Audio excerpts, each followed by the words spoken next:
They call me shameless gambler. They call me reckless menace.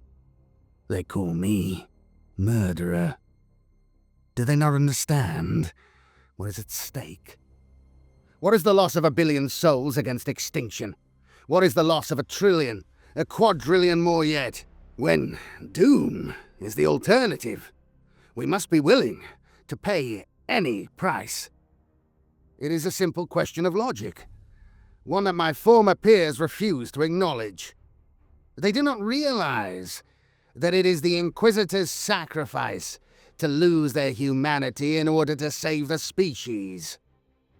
There is no room in this galaxy for thoughts of compassion, mercy, or kindness. Not for those of us with knowledge. That gift and curse both. Instead, there is naught but duty. Humanity will only survive by the actions of those with hearts of ice and stone, and minds of sharpened steel. I am no gambler, menace, or murderer. I am an assessor of the facts, and a taker of action. Those who scorn me will see that I am right before all this is done. Former Inquisitor Kryptmans of the Ordo Xenos. Warzone Octarius. Warzone Octarius is a vortex of whirling and anarchic conflict. For years, the Orks of the Octarian Empire and the Tyranids of hivefleet Leviathan have slaughtered each other in droves. As the Orks grow stronger on a diet of carnage and war, so the Tyranids match their increasing might by consuming ever more biomass. Should the Xenos War spread, or either side emerge victorious, neighbouring systems will face a terrible threat. This war was not a spontaneous event, driven by bestial and primal instincts of alien species, but was manipulated into being. Bringing these two forces into conflict was the design of Inquisitor Kryptmans of the Ordo Xenos. Inquisitor Kryptmans was an expert on the Tyranid threat, having already played a role in the wars against Hivefleet Behemoth and Kraken. When Hivefleet Leviathan attacked the galaxy, once again Kryptmans fought against them. After many battles, Kryptmans conceived a plan to slow the advance of one of the Hivefleet's tendrils. This involved carrying out exterminatus, the act of wiping out all life on worlds in the tendril's path, as well as those already being invaded. Kryptmans' goal was to deny the Tyranids biomass, as well as inflict significant losses upon them. While successful, this strategy cost hundreds of billions of Imperial citizens their lives. For his actions, Kryptmans was stripped of his title and forced into exile, but his determination to halt and defeat Hivefleet Leviathan ran deep. Soon he had forged another, more daring plan to achieve this. In the past, Kryptmans had observed Orks and Tyranids fighting each other, and he had marvelled at how costly the conflict between the two races had been for both. Knowing the Orks of the Octarian Empire were winning their war with the Imperium, Kryptmans wanted to bring Hivefleet Leviathan into conflict with them. Enlisting the aid of his few remaining allies in the Death Watch, he captured a brood of gene stealers and sent them into the Octarian Empire aboard a Space Hulk. The plan was a success. Within a short time, dozens of Ork worlds had gene stealer infestations. A tendril of Hivefleet Leviathan speared deep into greenskin space to the rich feeding ground it offered, and for their part, the Orks were jubilant. Many grew huge on the diet of constant warfare, and the greatest fight of their lives was on their doorstep. Imperial worlds on the border of the Octarian Empire were granted a reprieve from attack as the Greenskins sought bigger and better fights against Hivefleet Leviathan swarms. On the other side, the Tyranids consumed colossal quantities of Orks to produce ever more and ever more diverse bioforms. Both sides were growing stronger rather than weaker. In the eyes of many observers, Kryptmans had at best delayed the inevitable. At worst, he had created a monster that the Imperium could not hope to defeat. The Cordon in Penetra. Kryptmans' actions brought fierce criticism from military commanders, planetary governors, and inquisitors alike. To them, he had ignited an inferno that would inevitably consume all around it. It was a problem that had to be resolved, and though many ideas were advanced in various corners of imperial strategic thought, one achieved dominance over the rest. The Cordon in Penetra was the brainchild of Inquisitor Nashir Sahansun of the Order Xenos, a dogged and vocal critic of Kryptman. Never convinced that the Octarian Orks or Tyranids of hivefleet Leviathan would wipe each other out, he spent every waking moment working with generals, admirals, planetary governors, Space Marine chapter masters, and Death Watch masters to bring them over to his cause. Sahansun argued that every world near the Octarian war zone had to be prepared for what he saw as the inevitable victory and full-scale breakout of one of the warring Xenos races. Sahansun drew a sphere around the outer borders of the Octarian Empire. Every subsector that bordered the outside of this sphere was part of the Cordon in Penetra. It was a merciless idea. All the systems outside the line were to be protected and reinforced. All those within would be abandoned to their fate. The area enclosed within the sphere was approximately the size of an average Imperial sector. Sahansun received much criticism for the idea, with many calling it no less ruthless than anything Kryptman had done. In return, Sahansun argued that most of the systems to be abandoned were either in the process of falling to the Orks and Tyranids anyway, or expected to within a short space of time, based on projections calculated by his agents. These worlds would receive no more resupply or reinforcement. Instead, efforts were only made to evacuate key military forces, essential personnel, and sacred artifacts. Many of these missions were done in secret, so as not to warn planetary leaderships, either in the dead of night or under the guise of emergency reassignment. But some individuals refused to leave, their sense of honor holding them where they were. Corruption was rife. For every 2 vital people successfully brought to safety, a vacuous politician or self-important bishop bribed their way to an escape from inevitable doom. Some of those successfully evacuated never reached their designated safe world, lost in the warp or destroyed by pursuing Xenos. Only one system within Sahansun's lost space was retained as part of the Cordon in Penetra, Sigma Ostari. As such was the Forge system's output, it was deemed essential to continuing Imperial war efforts. It also provided a vital link in communicating with Imperial worlds within the space contained by the Cordon in Penetra. The inhabitants, though abandoned, were largely unaware of that fact, and their desperate calls for aid provided vital intelligence on Xenos activity while their worlds still stood. Those planets that bordered the territory Sahansun declared lost, and who agreed to be part of the Cordon, were named Warden planets. They were to fortify themselves against incursions, search for Xenos movements, and report them to other Cordon worlds. They were also expected to launch attacks into the abandoned space. It was vital to the Imperium that the Orks and Tyranids were kept in a state of stalemate for as long as possible. So, Imperial forces launched raids to ensure that neither Xenos race gained clear advantage in any given area. Officially speaking, Imperial policy was one of aggressive containment, though some governors and military officers emphasized aggression over containment. Space Marine chapters and Death Watch fortresses also made pacts with Sahansun. They pledged to conduct strikes of their own and maintain force readiness in order to deal with any Ork or Tyranid breakouts. Chapters such as the Celestial Guard, the White Panthers, and Silver Templars recognized the importance of containing the Xenos threat. So too did the Death Watch of the Eye of Octus, Faror, Shield, and other watch fortresses. Attempting communication in and around the Cordon was particularly arduous. The Great Rift caused immense difficulty, and due to the large concentration of Tyranids in the region, the shadow in the warp was particularly strong. The war energy created by the vast hordes of Orks also distorted communications, with astropaths seeing vast fields of green in their dreams.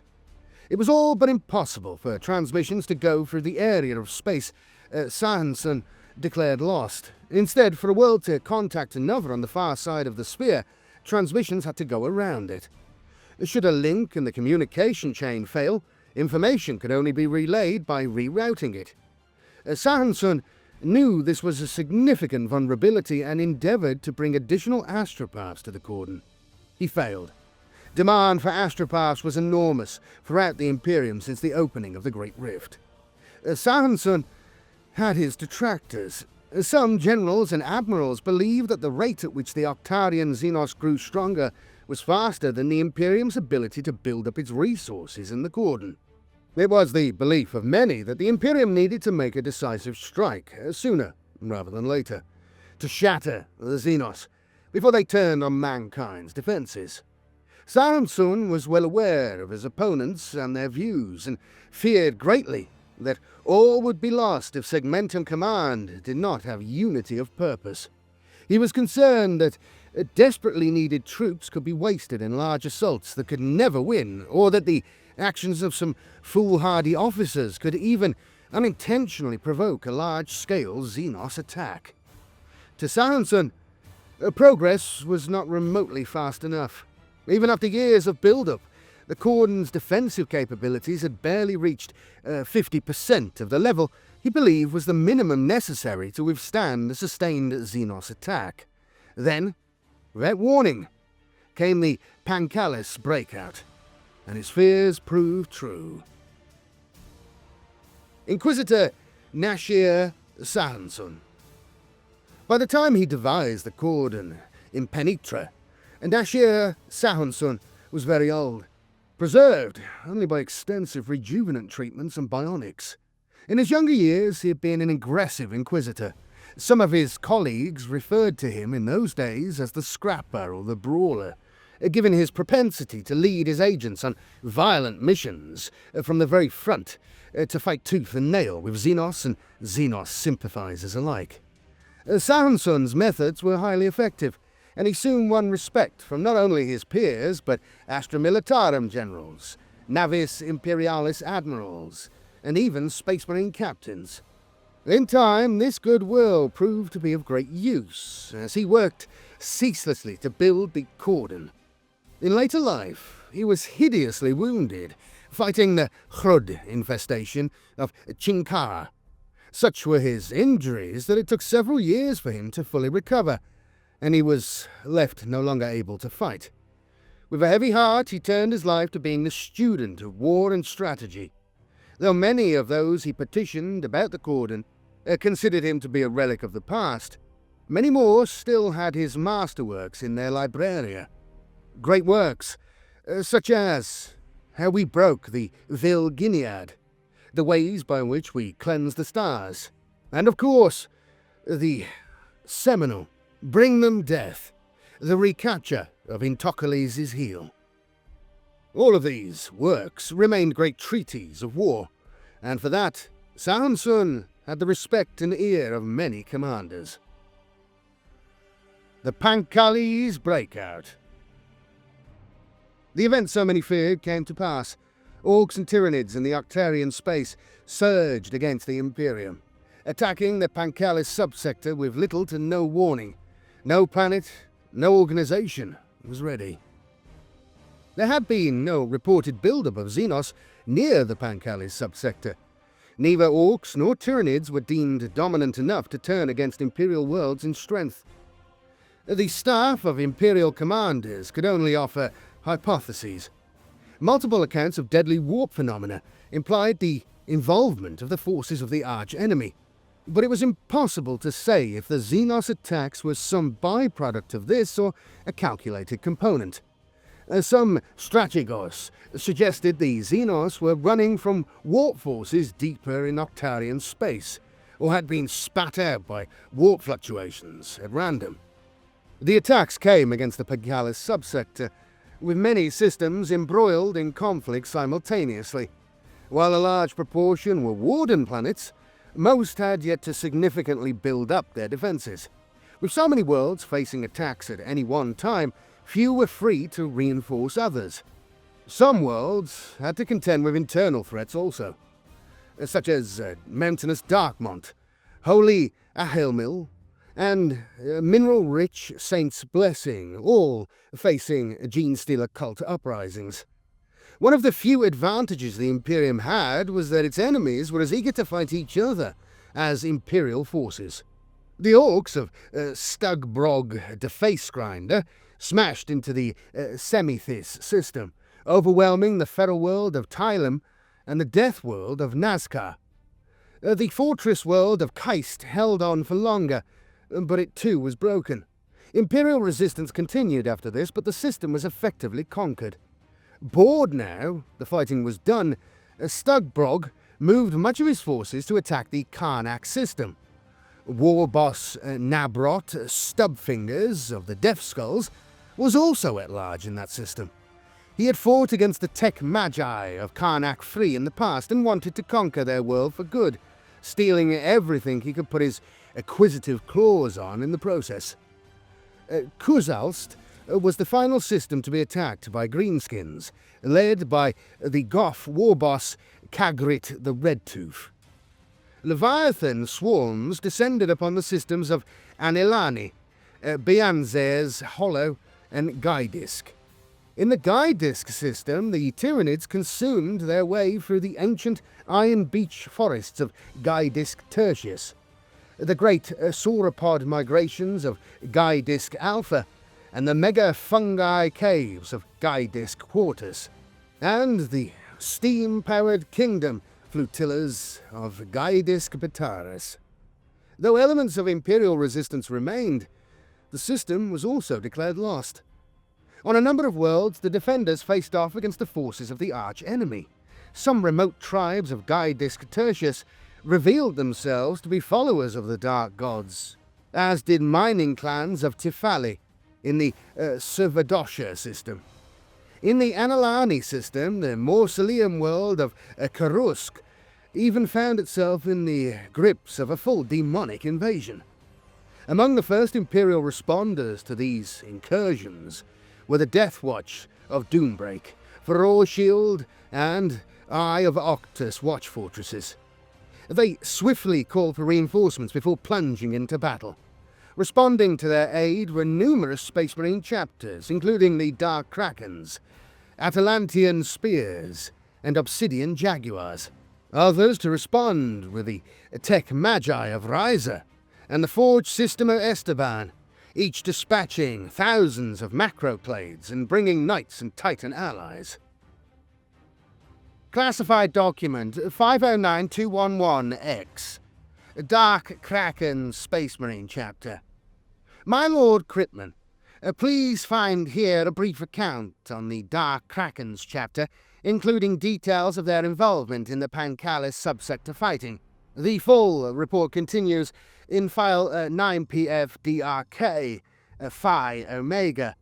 All information is sourced from Agent Omicron 39 Delta, who serves among the crew of the Dark Kraken's flagship.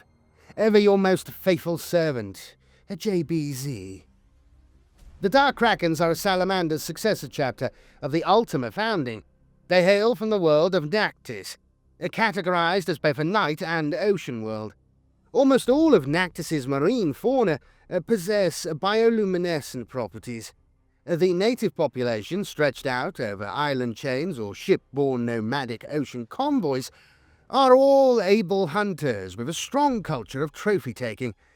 Through the procurement of teeth, bones, claws, fins, scales, and other body parts, local people and the Space Marines have developed the skills to extract the cells and fluids that give the various creatures their multicolored bioluminescence. The Dark Krakens daub the exterior and interior of their armor, vehicles, and ships with the various colors they collect.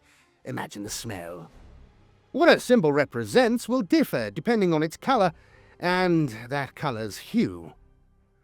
Though our agents have been unable to decipher much of it, they believe that the symbols and colours can refer to rank, level of experience, number of kills, celebration of victories, mourning of lost battle brothers, marks of censure for failings, and or even simply aesthetic preferences. Another use of bioluminescent extracts that our agents have observed is to mark routes through the Dark Kraken's ships, which have otherwise been kept unlit by the Space Marines, for the benefit of their serfs who crew and navigate the vessels. The bioluminescent images worn by the Dark Krakens are only visible in complete darkness. As a result, in battle, they often seek to turn out the lights, for example, by shutting down power in an embattled area, so that their bioluminescent imagery can be seen by the enemy. Many of the Space Marines daub particularly horrifying images on their helmets to inspire terror in their foes, which has often proved to be an effective tactic. The Dark Krakens brought considerable strength to the Pancalus subsector, led by their chapter master, Mizonikai Rio. It seems all of their operations took place in the Bionzir's Hollow system. Besides duty, the opportunity to claim the trophies of monstrous Tyranids doubtless played a role in their desire to fight there. On Saint's Blessing, Dark Kraken's battle brothers stalked Tyranid lictors that haunted the deep mining shafts. The Space Marines made extensive use of the underground river systems that local miners also use for navigating the area. We believe that on Holy Toil, where great swarms of Tyranids flooded the world's vast plains and quarries, the Dark Krakens established a number of mobile fire bases. They used these to harry the Xenos hordes, and were resupplied on the move by Thunderhawks and other dropships. Examining their actions, it appears that the Dark Krakens were particularly careful to draw the Tyranids away from major settlements. On the frozen death world of Death of Bionzer, it seems that the Tyranids were as interested in hunting the local Urson wolves as they were in consuming the relatively small human population. While Urson wolves are both intelligent and ferocious pack hunters, these alpha predators are also extremely well adapted to hazardous winter conditions. These traits would be valuable genetic material for the Tyranids to absorb, so the Dark Kraken saw to it that, as often as possible, the Xenos were hindered in their efforts. It marks one of the few recorded instances we possess of Space Marines fighting to protect a species of xenofauna. Do-gooders, just like the salamanders. Unto the breach. The Gydisk and Semithis systems were declared lost, and many others in the Pancalus subsector were under attack. Hivefleet Leviathan fell upon the Analani and Bionzir's Hollow systems. Greenskins thundered into the Karnak system, and the Qsalt system felt the fury of both species. Not even Inquisitor Sahanson himself had foreseen the first major action of the cordon to be over such a wide area. Nabrot Stubfinger made straight for the Forge World of Karnak Free. When he entered the Karnak system, it was not the first time he had waged war there, and had learned much of its defences. The war boss was determined that now he would claim it, and all of its loot, for himself. He began his assault by utilising cruisers and frigates crewed by Orks of the Bloodaxe clan, captured in previous wars against the Adeptus Mechanicus and the Imperium. Karnak Free possessed a fearsome network of orbital defences, but Stubfinger hoped their operators would hesitate to fire on potentially friendly targets until it was too late. He was right. The Bloodaxes aboard the captured flotilla held human crew at gunpoint, ordering them to speak with the Adeptus Mechanicus defence stations, enter security codes, and request permission to board. All the while, the ships were set on collision courses with the orbital platforms. By the time the Karnak Free Magi realised what was happening, it was too late. The Bloodaxes evacuated the vessels aboard rickety dropships, roaring with laughter as the captured vessels careened into Karnak Free's defences. The platforms opened fire, successfully destroying some of Stubfinger's ships, but not nearly enough. Most of the defense stations were destroyed by the vessel's furious impact, and though a handful escaped total destruction, many of these were crippled to the point of uselessness. Hot on the heels of these disguised fire ships came Stubfinger's armada, every ship packed to the brim with boys ready to stomp all over Karnak 3. Stubfingers dispatched forces to attack Karnak 4 at the same time. He had seen the Knights of House Xiphos turn the tide against the Greenskins before, when coming to Karnak 3's aid, and would not allow that to happen again. Stubfingers decided to have Xiphon, the Knights' immense fortress, destroyed, knowing it would be the end of the house. Orc ships stormed into Karnak 4's orbit, the Greenskins dropping in herds of squigoffs, airborne megafortresses, and big mobs of stompers, morkanauts, and gorkanauts to completely crush House Xiphos. The Knights fought valiantly against this onslaught, claiming many greenskin war machines for each fallen noble, but it was not enough. The Orcs eventually breached the walls of Xiphon in multiple places. When this happened, defeat was only a matter of time. The Orcs attacking Karnak 5 met stiffer resistance. The Penal World's governor, Abrahomer Bental, had spent years amassing an arsenal of weapons and building a large garrison after hearing about massed riots on other prison planets. She joined her world to the cordon without hesitation when Inquisitor Sahunsun approached her. On Karnak 5, Stubfinger's attacking Orcs met division after division of Aeronautica Imperialis interceptors and huge flak storms. Networks of auguries and auspex systems detected where the Greenskins landed. Then Astra Militarum artillery regiments bombarded the Orcs' positions and armoured regiments rushed them before the war bosses and knobs could beat some order into their boys. Imperial forces were winning, meeting the Greenskins at every turn with overwhelming force. Alas, it was at this point that the armada of Stugbrog the Facegrinder ploughed into Karnak 5's orbit, fresh from the conquest of the Samothrace system. To Stugbrog, it looked as though there was a good fight to be had. He threw his forces into the fray with tens of thousands of battle wagons and battle fortresses. They destroyed fortifications, demolished prison complexes, and slaughtered human and orc alike. In a matter of months, the Imperial garrison had been reduced to a fragment of its original strength, and what was left of Stubfinger's hordes were subsumed into Stugbrog's. The bored war boss moved on quickly, wanting another scrap. This granted a reprieve to what was left of the Imperial forces, but the hordes of Orcs Stugbrog had left behind were still far too numerous to be defeated. They wreaked havoc all over the planet, and there was little Governor Bental could do. She saw to it that as many troops as possible were evacuated to Karnak 2, or the Servadosha system, with the aim of one day returning, while surviving prisoners were left to their fates. Stugbrog, meanwhile, turned his eyes to Karnak 3, where Stubfinger's boys were causing widespread carnage. Stugbrog's armada of space hulks and crewed vessels arrived as reinforcement ships from the Forge world of Ryza were deploying their forces. He caught them off guard, and Ryzen transports were destroyed heading to the surface. Entire macroclades of Skitarii were wiped out, having barely assembled into marching formation. Had it not been for the efforts of the Legio Crucius's god engines and a number of Cadian infantry and anti-air regiments, the principal landing zone used by the Ryzen forces would have been completely overrun with hulking scarboys. The fighting raged on Karnak 3 for many months. The Titans of Legio Crucius and Legio Copides duelled Megagargants over the ruins of the Fane Shrine 21DF-730, desperately fighting to keep them from the Great Forges, supplying the Skitarii and Astra Militarum forces. Skitarii Rangers fought bitter wars, attempting to stop pilfering Death Skull and Blood Axe warbands from ransacking tech shrines and Sanctus silos.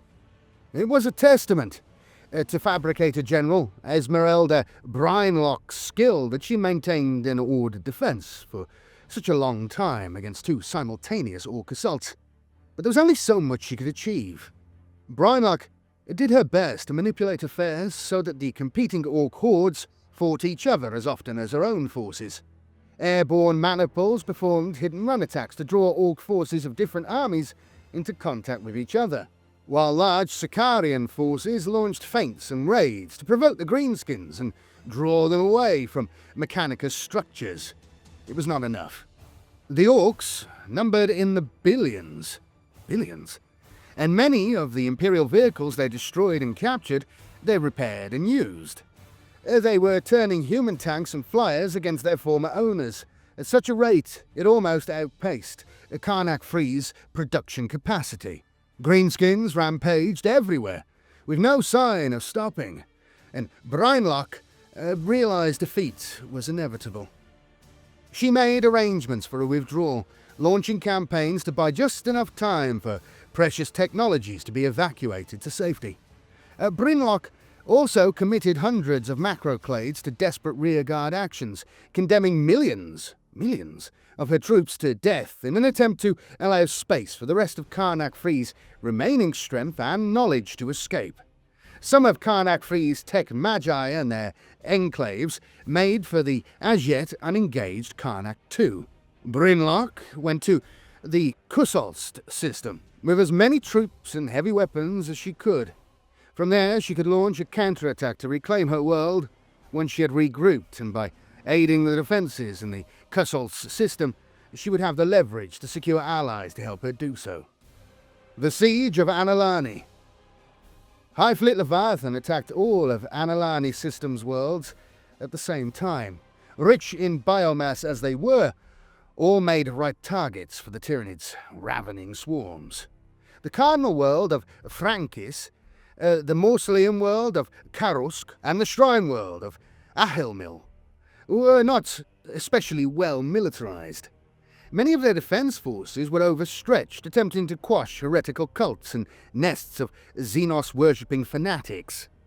The insurrections they faced had been slowly bleeding the garrisons dry, even with reinforcements sent by House Furus of Sorbus and the governor of the fortress world of Vand.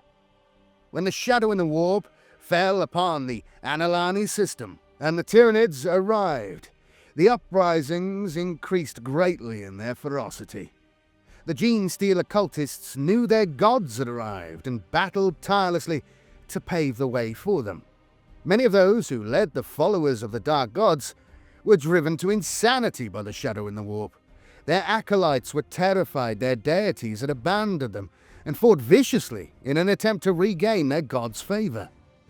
Frankis' skies were filled with flocks of monstrous airborne bioforms, millions in number.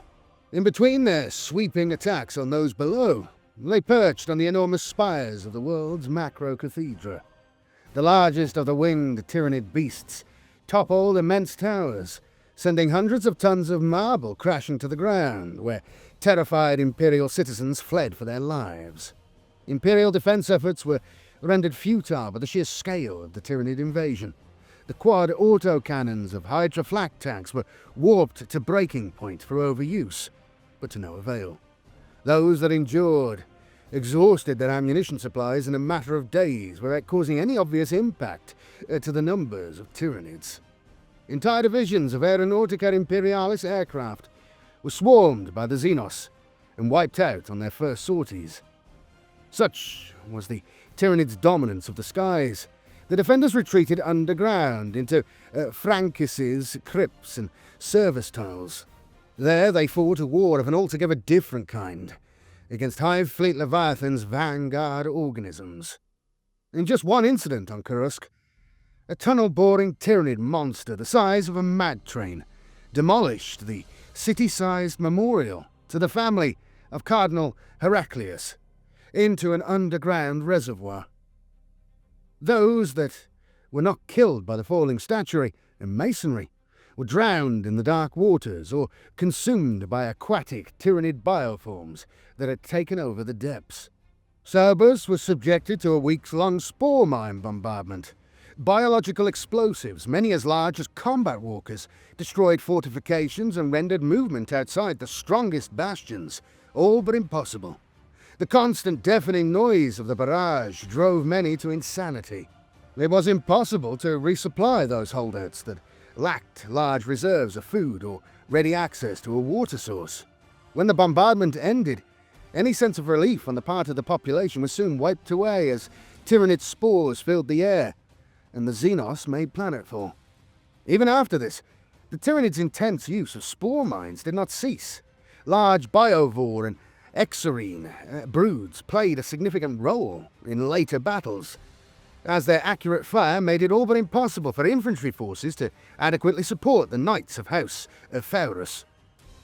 This made the Knights vulnerable, and many were overwhelmed by the sheer weight of enemy numbers. The fortress world of Vand was enormously strong.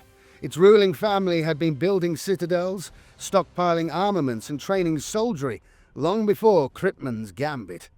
They had feared and prepared for Ork invasions from the Octarian Empire, and Van's accumulated strength was just as valuable against the Tyranid swarms. Enormous shield generators made spore mine bombardment fruitless. Well-drilled anti-air gun crews shredded invasion drops. Ferrocrete foundations of walls and bastions were hundreds of meters deep, all but impenetrable to tunnelers. Strong transport networks, combined with a large number of Chimera and Valkyrie transports, ensured that troops could be deployed where and when they were needed. Dense walls and powerful defensive batteries made frontal assaults suicidal, even for Bio-Titans. But the Tyranids adapted. Landing in the inaccessible peaks of the sky-pierced mountains, they deployed large numbers of zoanthropes, neurothropes, maleceptors, and even larger psychic biomonstrosities. These masses attacked small defensive outposts, using swarms of lesser Tyranid bioforms as living shields, alongside the protection of their own warp fields. Thanks to their psychic might, they caused void shields to fizzle out of existence and mighty walls to crack and crumble, while in their wake came fresh waves of beasts that finished off defences and consumed all within. Slowly but surely, the largest citadels were completely isolated. Leviathan could land swarm after swarm, almost without challenge, and consume most of the planet. Then it could turn upon the remaining defenders. Bianzar's Hollow was amongst the least populated systems in the Pancalis subsector, but the system's inhabitants were hardy people, mountaineers, miners, hunters, and frontiersmen all. They were highly suspicious of outsiders and devout in their faith. Given the harsh conditions many of them lived in, they held especially tightly to the comfort and strength their belief in the Emperor gave them. Though Bianzar's Hollow had heretical cults festering in the depths of its mine shafts, quarries, and far reaches of its frozen tundras, these groups were violently rebuffed wherever they tried to gain a toehold. And despite its low population, Bianzar's Hollow became one of the most strategically vital battle zones in the subsector. It guarded Kusalt's flank, as well as shielded the Octus system, where Inquisitor Sahunsun maintained a significant base of operations. If the Tyranids consumed Bianzar's Hollow, they could overwhelm Imperial defences on Kusalst and cut through to the other side of the subsector. Sahunsun feared that this would create an opening for hivefleet Leviathan to tear into the flanks of both neighbouring subsectors. The defenders of Bianzar's Hollow were resolved that the Tyranids would not defeat them, and use their deep knowledge of each world's terrain to their advantage. On Saint's blessing, the miners had mapped their tunnels extensively, and in the wake of invasion they extended and adapted them. In the Holrunt mining complex, which honeycombed its way beneath the Hashir mountain range, they baited areas with soiled clothing and parts of dead animals or people. When Ravenors and Termagants followed the scent, they triggered booby traps made using demolition packs that collapsed entire tunnels, and drills set to churn down closed shafts and reduce any Tyranids within to pulp. In return, the defenders suffered heavily. As often as the traps worked, the Tyranids identified them, tunneling around them and ambushing Imperial troops waiting to strike. The underground campaign wore on for months, many of the soldiers never once seeing daylight in all that time. They earned the name tunnel devils for their actions, and were held in great renown by the other Imperial troops. On holy toil, the quarry's many demolition experts were organised into pioneer brigades. They laced strategic territory, such as mountain passes, with minefields or rigged them with explosives. Using these tactics, they killed many Tyranids in immense rock slides, or herded them into pre-prepared kill zones, defended with pre-zeroed artillery and mortar positions. On death of Bayernzeer, thousands of trackers, mounted on sleds, pulled by ice canids, lured swarms of Tyranids onto the Great Lakes of Peldathusa, which had frozen over. Though the lakes were frozen, at that time of year, the ice was both precariously thin and snowed over. To an untrained eye, there was little way of telling the difference between frozen ground and frozen water. The trackers knew the safe routes through the landscape. The Tyranids did not, and hundreds of thousands fell into the freezing waters. As the trackers cheered their victory and offered their praise to the Emperor, a great tide of Xenos beasts surged out of the water unharmed. They tore into the sled teams, slaughtering all but a handful that managed to escape. 4 Deathwatch watch companies from the Eye of Octus fought in Bayernzeer's Hollow, deploying on all of the system's worlds. Among their countless actions, one of the most vital was the defense of a facility on Saint's Blessing, a smelting, distribution and processing center which also served as a spaceport.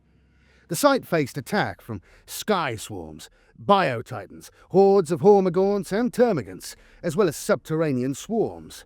The Deathwatch utilized malleus tactics, striking down burrowing Xenos and racing in battle tanks wherever the creatures reared their heads.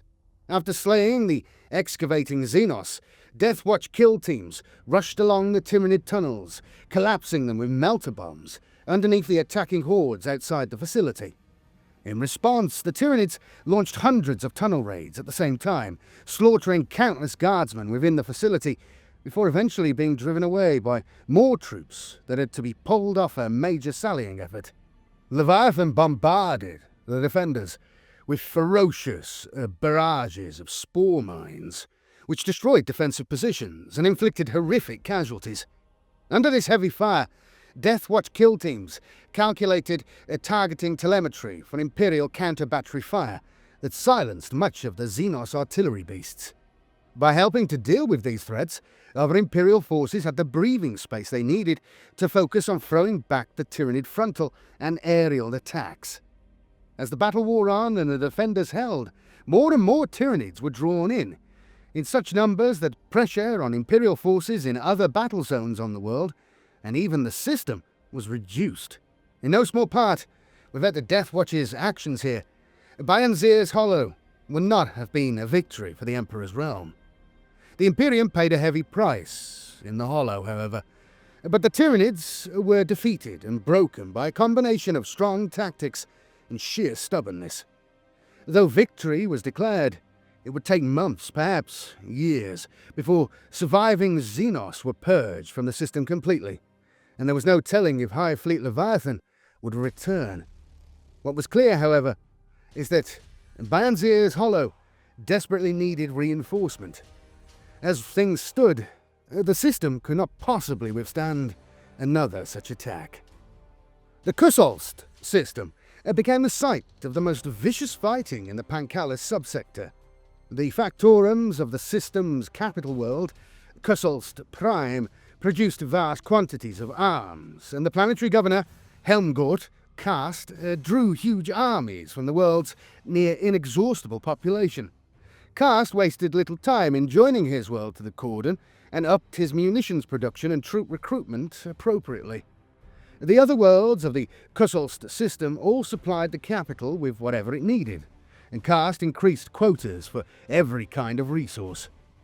To enforce these, he deployed hundreds of regiments of his own troops to each world, using his own authority as planetary governor alongside Inquisitor Sahunsun's blessing. In return, he ensured all of the system's planets were well provided with void shield generators, heavy weapons, and battle tanks in the event of a Xenos invasion. The Kusholst system was also home to the headquarters of the subsector's Navis Imperialis battle groups. With such assets, it was among the best defended systems in the subsector. It was not an invasion, however, that was the first threat to the system. Karst's regime was oppressive in the extreme, and in the forgotten corners of Kusholst's worlds, the disaffected and downtrodden gathered in increasing numbers. Heretical cults grew in strength and audacity, and gene-stealer cults bred exponentially. These groups waged their own guerrilla wars against each other, as well as the imperial authorities. In turn, Karst ordered crackdown after crackdown, in which many innocents found themselves caught up. Thanks to these heavy-handed tactics, for every uprising quashed, two more rose in its place as citizens grew furious with their leadership. It was during these times that the Tyranids and the Orks of Kagrit the Red-Tooth surged into the system, the Greenskins arriving within weeks of Leviathan. Karst brought all of Kusholst onto a war footing when the first Tyranids appeared in system.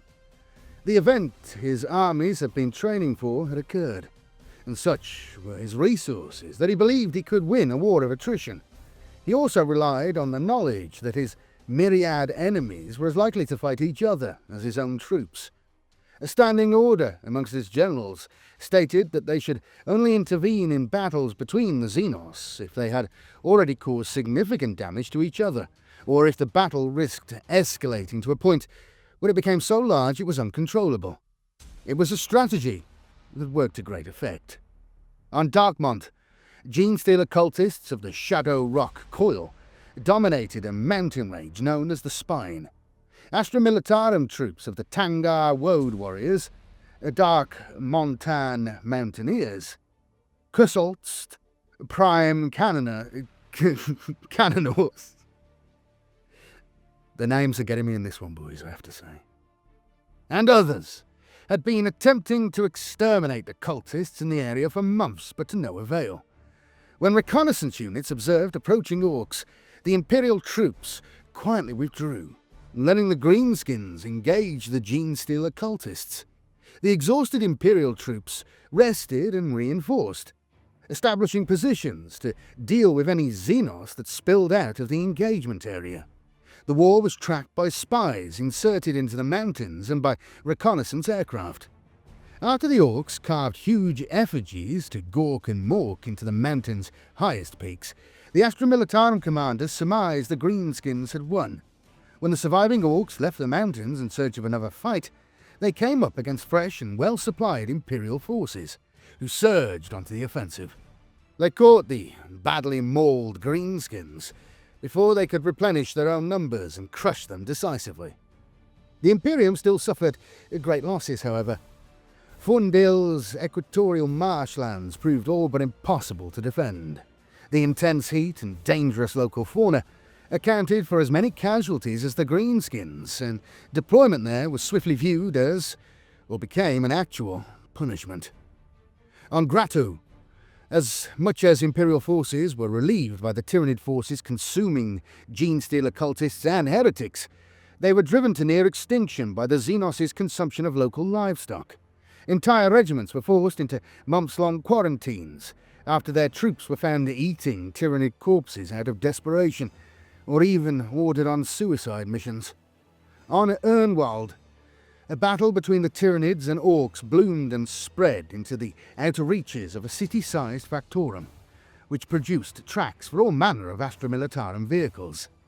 The factorum could not be allowed to fall, so, as super-heavy tanks of the Ultramar Auxilia duelled with mobs of Stompers and Bio-Titan broods, Visburg heavy tracks and Cadian armoured regiments clashed with speed mobs and battle wagons. The battle became a symbol of dogged Imperial resistance, and hundreds of thousands of troops were committed over many months to defend the Factorum. 4 million casualties later, 90% of the Factorum was destroyed beyond repair, but the Imperium was victorious. Had it not been for the constant harassment from various insurrectionists, victory might have been more easily achieved by the Imperium.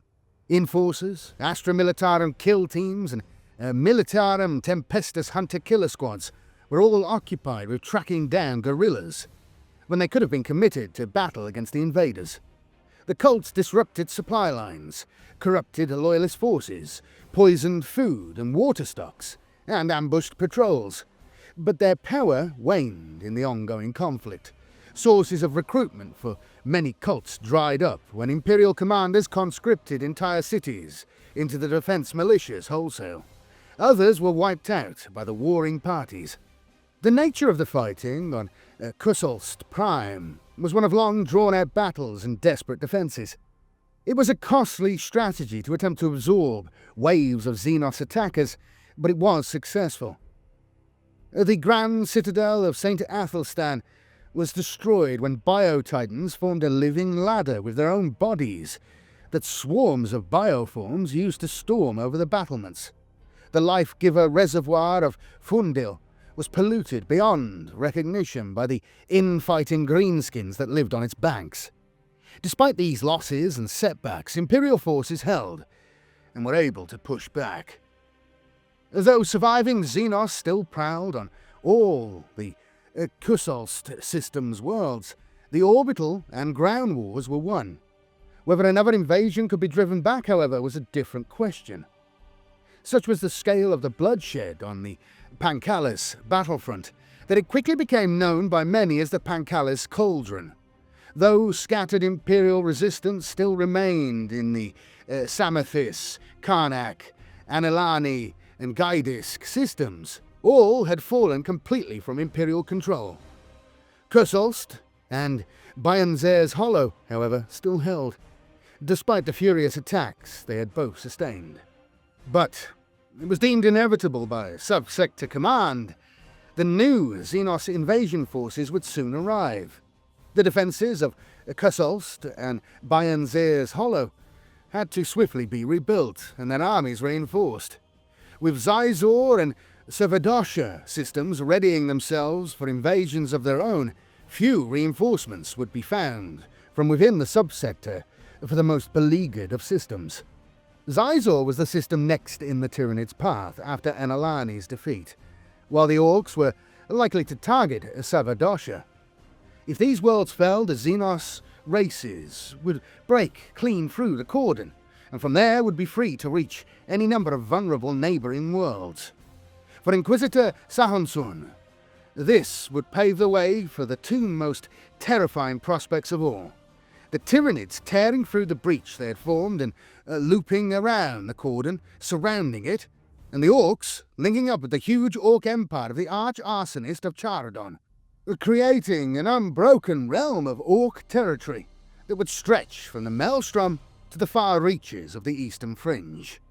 Calls for aid had been flowing from the Pancalis subsector since Orks and Tyranids had unexpectedly, for the subsector's inhabitants at least, flooded the region, and Sahunsun was striving to find more troops from Imperial worlds immediately outside the cordon. Some planets he virtually stripped of all defenders, while others were in the grips of heretical uprisings or Xenos invasions of their own. The Inquisitor travelled further and further afield for reinforcements, even intercepting troop transport fleets en route to other war zones and committing them to the Pancalis Cauldron. How many worlds were at risk of collapse as a result of these actions? Not even Sahunsun knew, but he did not care. He could not afford to. To him, holding the Pancalis subsector was everything. Sahunsun also had to warn other regions of the imminent threats. The Greygar subsector bordered Pancalis and Octarian space. With Gaidisk and Anilani largely conquered, nothing prevented the Tyranids from turning in Greygar's direction. The Hyengard subsector bordered the Pancalis near Samathis and Karnak. If Savadosha, the next most likely target in the Greenskins' warpath, fell, it was only a matter of time before the Orks sought new battles and piled into Hyengard's flank. Sahunsun despaired. In little less than a year, his great scheme was on the edge of total disaster. Classified document 464744-L. Echoes of Octarius. My Lord Kryptman, Our emissary network and augury stations continue to provide us with information about the ongoing state of affairs in the Octarian region. See here a select handful of communications and recordings I deem to be of particular interest. More can be found in file 6H7E00. Beta Gamma. Ever your most loyal servant, JBZ. Another raid out of the Tamuxan asteroid cluster. 5 more ships lost, carrying enough arms for 2 regiments. Unacceptable. The Greenskins virtually have free reign. What are the Orks doing with all that ordnance? Admiral Yahan, ready your war group. Clip 2. We are now a warden planet. Balantha, most beauteous of worlds in the orbit of Lumen Marabilis, is to be fortified. I have ordered the messes of St. Crudel, once a place of natural wonder and sanctuary, be turned into a quarry, so that we may build battlements and walls. The Great Plains are to be made into industrial quarters for our arms. Our people, so talented in celebrating the Emperor through music and art, will be trained for war. As I write, hundreds of thousands are in training camps. Our wondrous gardens are turned over to crop growing to feed ourselves. We destroy our world to save it. Will it be enough? Clip 3. The entire city is empty, my lord. Searches for survivors continue, but we expect to find few more. We have perhaps 300 out of some 800,000 who lived here previously.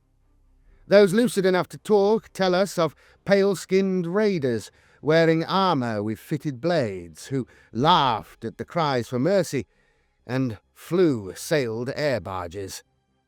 We can find no trace of this enemy, nor is there any kind of trail to follow. Not one of the city militia remains. With the city empty, the Haskar Pass is now unguarded. Request reinforcements of the city before the Orks return. Clip 4. Nashir, it was bittersweet to hear from you. I will never tire of our discussions on the best practices of warfare, but I was very much alarmed by your news of the state of affairs in the Octarian Empire. I cannot agree more with your conclusions, which were sage and pertinent. Please consider the entire Vargol system a part of your cordon. I have ordered the immediate raising of an additional 200 regiments and the fortification of my cities. Enforcers are conducting crackdown sweeps with Adeptus Arbites support to ensure our underhives are cleansed. Additionally, munitions production quotas are to be increased. I give you my word, good friend. Hatusha will be ready. Clip 5. The Hierodules toppled the monoliths while the structures were still rising up from the ground. They threw themselves at the Xenos architecture over and over again until the buildings were ruined. We considered the fight over. The Necrons' ascension largely halted. Reports from other units told similar stories, but more and more kept rising. The Tyranids could not bring them down fast enough. Hordes of android warriors marched from beneath the ground, firing. They brought the monsters down, one by one. Clip 6. Sire, the long-range scans confirm it is an Aeldari fleet. I could not have believed it, had I not seen the herospectrometry itself. We have cross-referenced all of the ident markings and believe it is a 59% match with those of Craftworld at Kinshara. What their purpose is I cannot say, but we must warn the Salancia system. They will need to mobilize everything and be ready to defend the dig site. My lady, there are 3 ongoing riots in Hives Belline, Tristal, and Kiwines. They are resisting the mobilization. The 4th was quashed by the swift action of enforcers in Hive Jelan. But it is certain that trouble will begin anew when the citizens' enlistment adjutants are deployed there again. It is due to these actions that we met only 37% of the recruitment quotas, and so rightly established. The people resist demands to serve you and their emperor. They reject sensible rationing of food and water. What are your commands? Clip 8. Lord Inquisitor, this is Sergeant Hamis of the 82nd Ypsiloni Sabertooths. We have successfully infiltrated the Octarius system. As expected, there is much evidence of Ork and Tyranid conflict. More troubling are the signs that heretics and traitors have been here in large numbers. We have discovered chain axes, red and brass armor, and millions of skulls. I have no idea where they have gone, but this is not our primary concern. Fresh waves of Tyranids are coming. Many of them. Excerpt from log 273BHG. This war has proven highly profitable. People will give much indeed to get themselves out of the way of the Tyranid hivefleet tendril or the warpath of an Ork horde. The inspectors who check our holds are nervous and distracted, very afraid themselves. They don't look hard enough to see our secret cargo.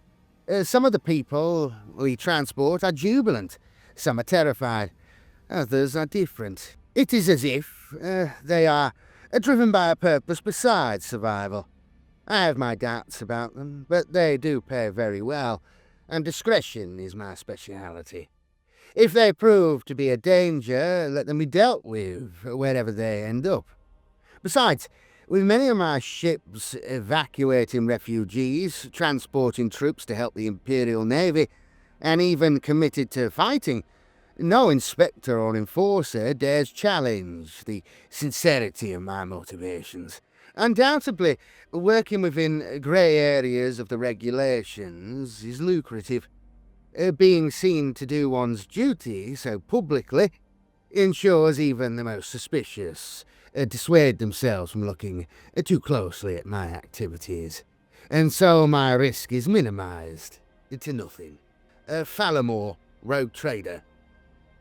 The Valoria expedition. Inquisitor Athocles Van Roth was as concerned with the situation he described as Kryptmans' madness as Sahansun. Not enthused by Sahansun's idea of a fortified border and believing that the threat of the Ork and Tyranid war needed to be neutralized, he looked desperately for solutions.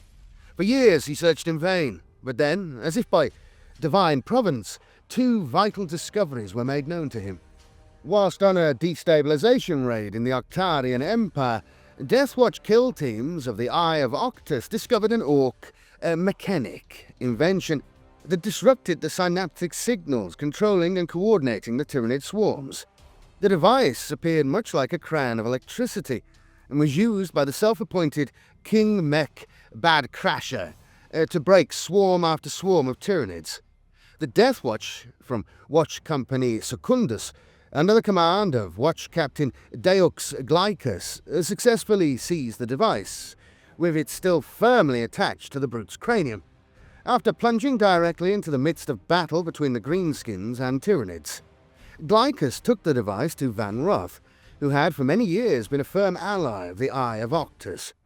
The Inquisitor relayed reports from his considerable network of agents to the Deathwatch that aided in their destabilization missions. On more than one occasion he had deployed gunships to extract Deathwatch battle brothers thought trapped or lost in immensely hazardous battle zones. Above all, Glycus trusted Van Roth's deep hatred for the Xenos, and his wish to see all aliens exterminated. The Watch Captain showed the Inquisitor pre-recordings of Bad Crasher's crown at work, and the effect it had on the Tyranid swarm. Van Roth was astonished. It was a weapon unlike anything he had ever seen. If they could somehow use the technology, they could not only change the Imperium's fortunes in the Octarian War, but all over the galaxy. Van Roth persuaded himself of this easily, having long seen the benefit of using alien technology, under proper controls of course, against Xenos races of all kinds. Glycus was more reserved, concerned that the taint of using this device could haunt him forever, regardless of how successful it was. But he relented, believing that saving the Imperium from a threat as great as the Tyranids was a curse worth the risk. With the alliance of the Deathwatch secured, Van Roth set about collecting test subjects and handed over the crown to his most learned agents to study. The next challenge was where to test and use the crown. It was a question that plagued Van Roth for many days. Then he remembered it. A distress call. It had come from the Octarius Belt, an area he believed to be devastated in its entirety by the Ashuriani of Craftworld, Samhan and Bealtan. Yet, this is the area from which Inquisitor Avon Muir had sent her call. Van Roth had experienced disagreements with her in the past, and, given his many priorities elsewhere, he had ignored her plea. Muir's safety was of little concern to him, but the content of her message suddenly held more value.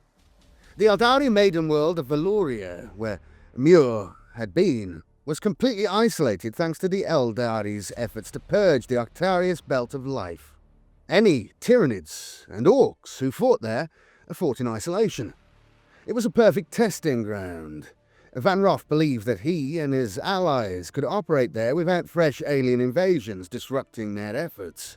Fully galvanized, Van Roth knew he needed an army. Though brave and skilled, the Death Watch alone would be insufficient for the tasks ahead, so he reached out to other allies and contacts. Van Roth kept records of combat units with experience fighting various alien races as a matter of course, in case he had need of them. Now he used his resources in full. He summoned numerous Astra Militarum regiments, sent secret missives to clades of tech magi he had worked with in the past to study, experiment on, and purge Xenos species, and gathered various Militarum Tempestus forces. These forces included elements of the Thetoid Griffons, who had great experience fighting Orc speed freaks on Welbeck II, the 54th Piscian Jackals, who had superb knowledge of Aeldari maiden worlds, and the 17th Zion Pythons, who had conducted numerous destabilization missions against hivefleet Leviathan in the Octarian Empire. Van Roth also called upon Free Blade Knights he knew possessed a deep hatred for the Xenos, such as Impervious Rex, the Scarred, and the White Warden. After finding swift and well-armed Navy void ships to transport his forces, finally he contacted Basilia Mung. Experiments and allies. In addition to military forces, Athocles Van Roth wanted to acquire the resources he needed to facilitate the experimentation he planned to conduct on Valoria. The power of Bad Crasher had faded fully from the crown by the time the expedition was planned, and Van Roth believed that it might initially take a living orc to operate it. Teams of acolytes and elite troops he had summoned to his cause went to capture living greenskins in a series of daring missions. He also needed human test subjects, for which he took his pick from the convicts of the penal world of Vice. Basilia Mung was great-granddaughter to Eleusis of the same name, a relative expert in the Aeldari language. Mung was just one member of a large family of xeno-savants, explorers, xenolinguists, and adventurers who worked for numerous inquisitors, as well as with many rogue traders. She was extremely wealthy and had an army of acolytes, mercenaries, and Xenos experts.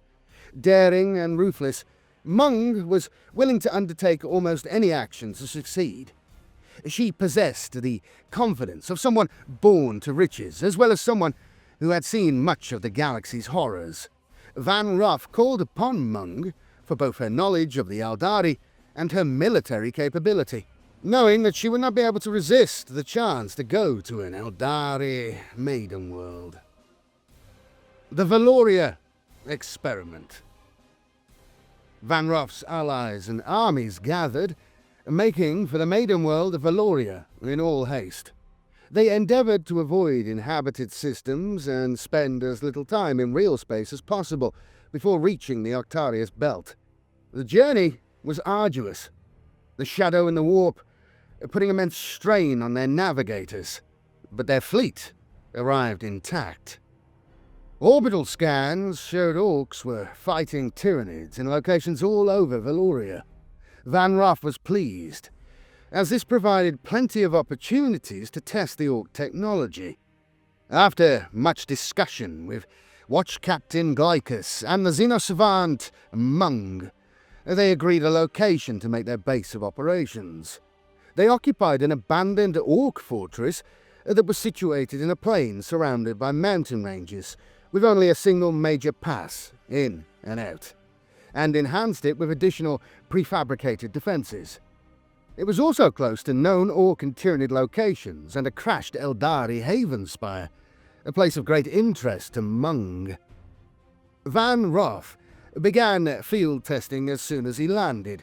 He deployed units on missions to capture live Tyranids, assessing the Xenos' behaviour when in the presence of the Ork technology. He conducted a multitude of experiments with the Crown on numerous test subjects, and had his xenologists attempt to develop prototypes. Despite countless failures and mounting casualties, nothing worked. The original Crown was the only device that had any impact on the Tyranids, and only then if worn by mechs. After several weeks of exasperating failures, Van Roth received a message from his fleet. Ork ships and space hulks were arriving in huge numbers. Many of these were on course to lumber into geostationary orbit over Van Roth's position, and were arriving at too fast a pace to evacuate all of the Imperial forces. An army that had cost Van Roth considerable time and effort to collect, and that he was loath to abandon. The news caused uproar. Mung's teams had barely finished surveying the outside of the crashed haven spire, and Glycus was concerned by this point that he and his warriors had risked being tainted by Xenos technology for no gain, with Van Roth and his allies requiring hasty withdrawal to avoid their total destruction. In the Watch Captain's eyes, there was very little hope of redemption. Van Roth's fleet was keeping its distance from the Orks for the time being, with the Greenskins growing closer to Valoria all the time. The window of opportunity in which they could feasibly risk extraction was diminishing rapidly.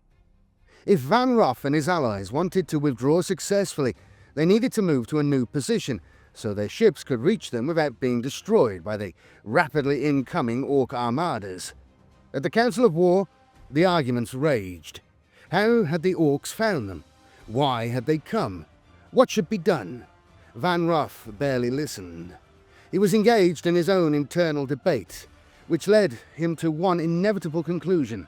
Silencing his comrades, he announced that the Orks must have been drawn here by the energies of the Crown, and that desperate measures were required if the Imperial army was to escape alive with its prize. The Inquisitor explained his plan. With the Crown, elements of the Death Watch would infiltrate an area the other side of the large mountain range, among whose foothills they had deployed, where there were a significant number of Tyranids. Their aim was to lure the invading Orks into the Tyranids' midst, and, in so doing, trigger conflict between the two. Once this had begun, the Death Watch were to withdraw back to Imperial positions. With the Orks occupied, Van Roth hoped they would not be able to follow the Crown, even if they tried. Meanwhile, to help cover the overall Imperial retreat off Valoria, Van Roth and others would enter the ruined Haven Spire and destroy it. The detonation would close the mountain pass, slow any greenskin pursuit of the Death Watch, and prevent any overspill from the Tyranid and Ork battle.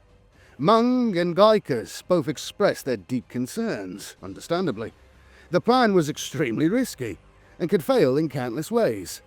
They posited that abandoning the Crown altogether was an option for them at this point. Van Roth listened patiently.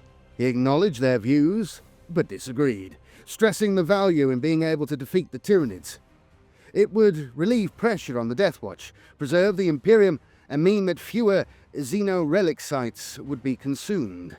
The Inquisitor silently thanked the Emperor when his two allies agreed to follow him. Close to the point of initiation for Van Roth's plan, the Inquisitor received word from the Cadians guarding his force's dropships. One of their security patrols had found someone attempting to steal a transport. She claimed to be an Inquisitor, Avon Muir. Van Roth met with her immediately. She was bedraggled, thin, and visibly on edge. He asked how she had survived and what she knew of the Xenos, explaining to her that any information she might have could be vital for the success of his plan. Muir cackled when she heard it, dismissing it as a folly no better than that of Kryptmans or Sahunsun. Van Roth stressed that no matter her opinion, the plan was underway, and if she wanted to leave Valoria, she would work with him, or she would be left to die. Muir told Van Roth why his plan to destroy the Haven Spire could not work. Only the Aeldari could operate its systems or hope to navigate its corridors in a short time frame. She explained that some Aeldari still lived on Valoria, left behind after earlier conflict, and if Van Roth wanted to succeed, he needed their help. Muir said she could make arrangements in exchange for safe passage off Valoria, and Van Roth agreed. Muir was successful. At the base of the Haven Spire wreckage, Van Roth, along with Mung, met with Autarch Belenidil and Warlock Antithras of Craftworld Beltan, Farseer Yeltiok of Craftworld Samhan, and Corsair Prince Landathai of the Dragon Dancers Warband. In exchange for their help, the Aeldari insisted on being given safe passage off-world to a location of their choosing. Only when Corsair Prince Landathai explained that the Haven Spire's systems required a user with an Aeldari's innate psychic ability, and detailed the complexity of its network of internal passageways, did Van Roth reluctantly agree to the terms. "What the Inquisitor proposes will taint us all," said Sergeant Garland, in the hold of the Death Watch Command Corvus Xenos Bane. The shadow cast by the Death Watch in the dim light made his stony features appear ever starker than normal. "And any hope of success is slim at best," said Sergeant Ledian. "We have already risked enough working with that infernal crown," spat Chaplain Garatoy. "To work with Aeldari is unthinkable." Van Roth's flagrant use of xenotechnology angered the chaplain more than it did even others of the Death Watch. "We might win the power to undo the entire Tyranid race," said Tech Marine Zalaris. "I would gladly sacrifice myself for such an end. It is a small price for the reward." "Careful. A heretic's path to damnation begins with such ideas," warned the chaplain. "Brothers, I hear you all," said Watch Captain Glycus. The choice Glycus had to make was no easy one. Van Roth had put himself and his warriors in a difficult position. To fight alongside the Aeldari was a sickening thought. Yet the opportunity to undo the entire Tyranid threat was worth much sacrifice. "What say you, Hathabor? Lionicus?" he asked his librarians. Glycus was from a chapter of the Blood, the Cura Blades. Most scions of Sanguinius held the advice of librarians in high esteem. He was no different, so he listened to their words carefully. "There is no easy path, Watch Captain," said Launicus. "Though I admit to understand what lies before us, the way is clouded. All I know is to expect great hardship. If we do not follow Van Roth in this, we risk losing the crown," said Hathabar. "I will not see it in Ork hands, even if it is impossible for us to use it ourselves. We also need to keep watch over Van Roth himself. His behavior is disturbing." "Agreed," said Glycus. "We continue to work with the Inquisitor. For now." And so an alliance of Imperial forces and Aeldari warriors entered the wrecked Haven Spire. The alliance split into 3 groups, in the hopes that at least one would reach the central command bridge to initiate the self-destruct. Watch Captain Glycus and Corsair Prince Lindathai led one group. Mung and Farseer Yeltiok led another, and the third was led by Van Roth, Autarch Belanidil, and Warlock Antithras. Each group was accompanied by Death Watch warriors and some of Van Roth's agents. The last reports Van Roth received before going inside were that the first Ork vessels were arriving and thundering through the atmosphere, altering their trajectories to hurtle down upon the Tyranid-infested zone on the other side of the mountain range. The plan appeared to be working. What no one knew was that a large number of the greenskins already on Valoria were also following the strange spoor left by the Crown, many of them on a course that would take them straight through the Imperial base. As Van Roth's forces and the Aeldari explored the Haven Spire, they moved slowly. Lighting was poor, and every few steps warriors felt the crunch of splintered bone beneath their boots. Dead Aeldari, greenskins, and genestealers were in every corridor. Mung's group even found the body of a fallen space marine of the Deathstrike chapter. The stale air smelled of decay, and parts of the graceful Eldar architecture were defaced with crude orc glyphs. The threat of ambush was ever present, but in the first hour of exploration there was no sign of any enemy. Despite the risk of being followed, Van Roth permitted the placing of route trackers as they advanced, to make it easier to find their way out of the labyrinthine station. Communications between the three teams was patchy. It took no effort, however, to understand the screams when they came from the Vox from Mung's group. Van Roth anxiously demanded a situation report from them, but none came. There was no way Van Roth's group could reach Mung from their position to aid her, so they had no choice but to continue with the mission.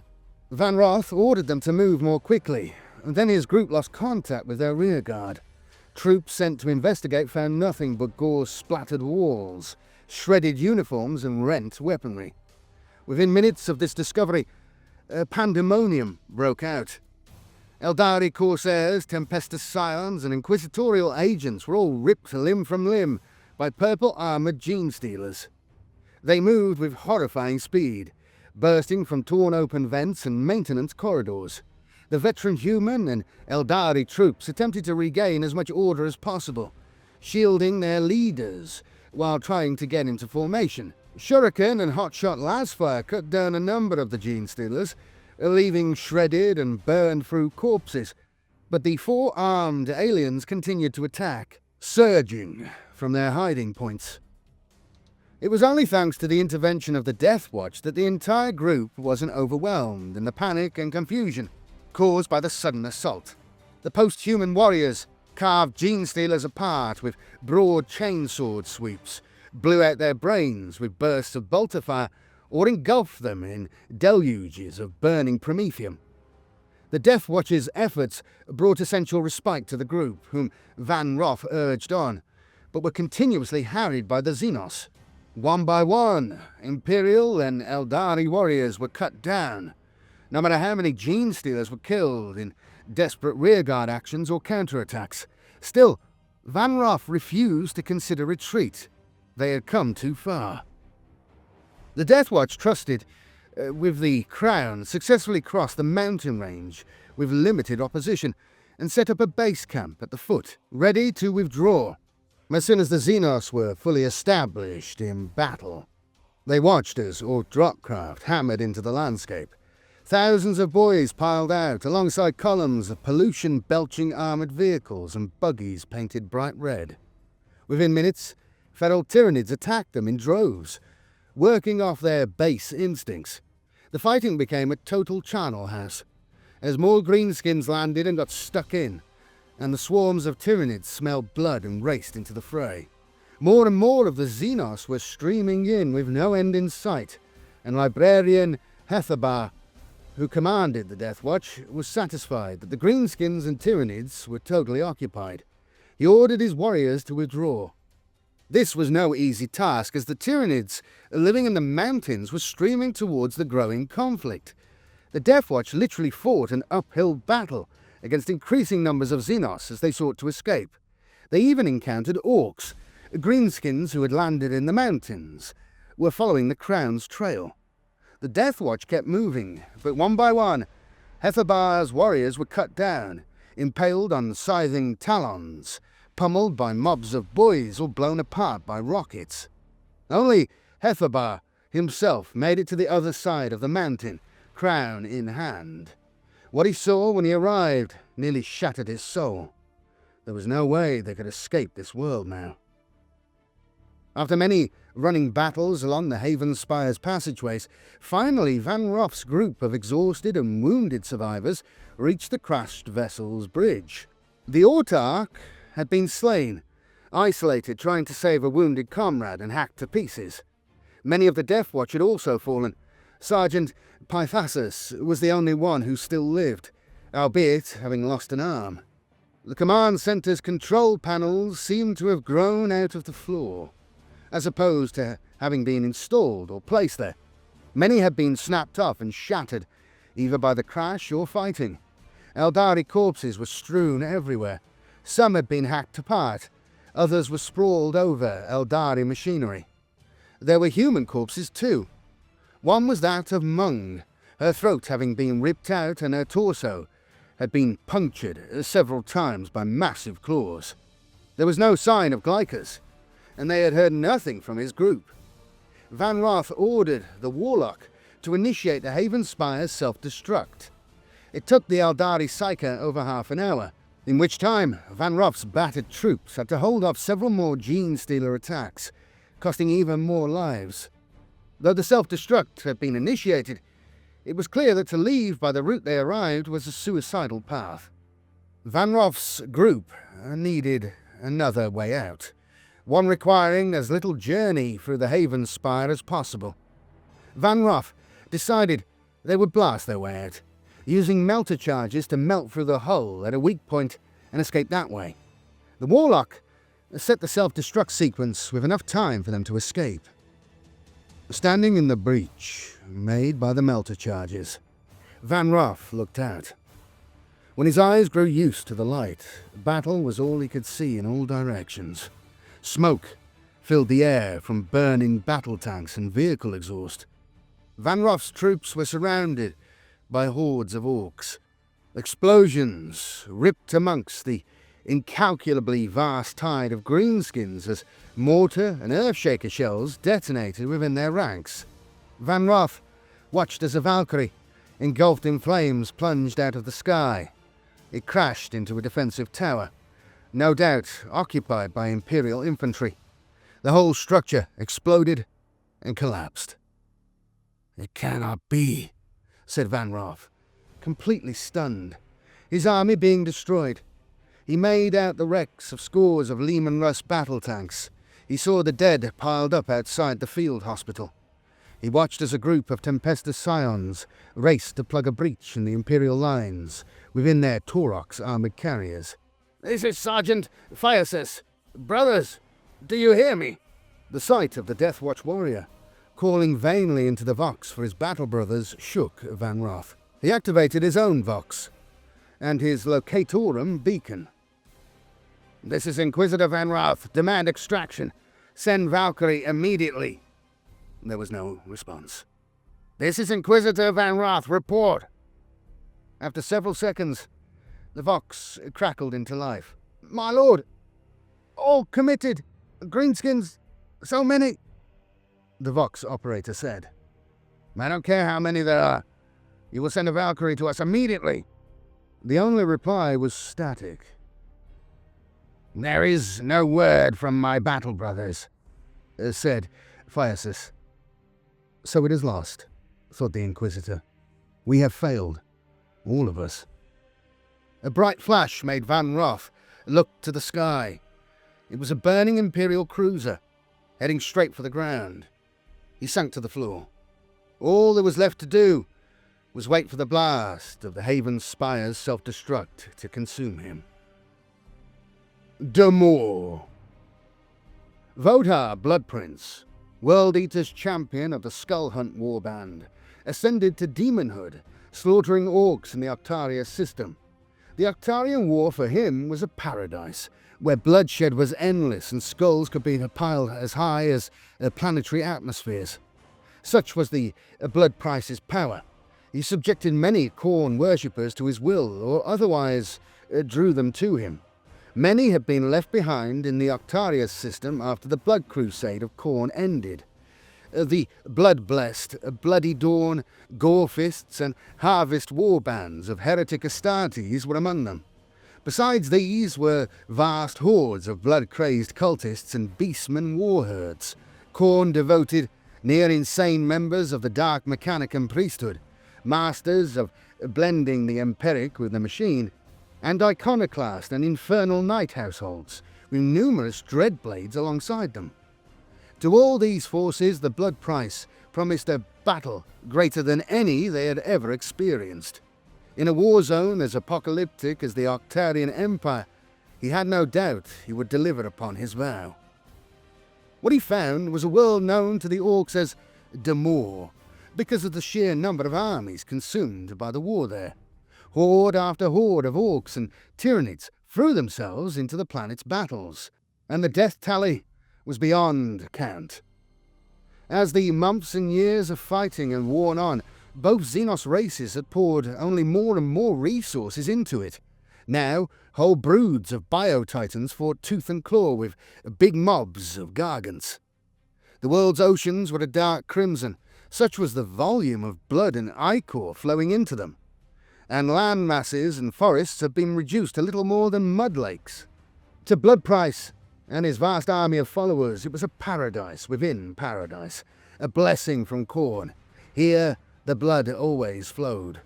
Blood Price wasted no time, and conceived no great battle plan.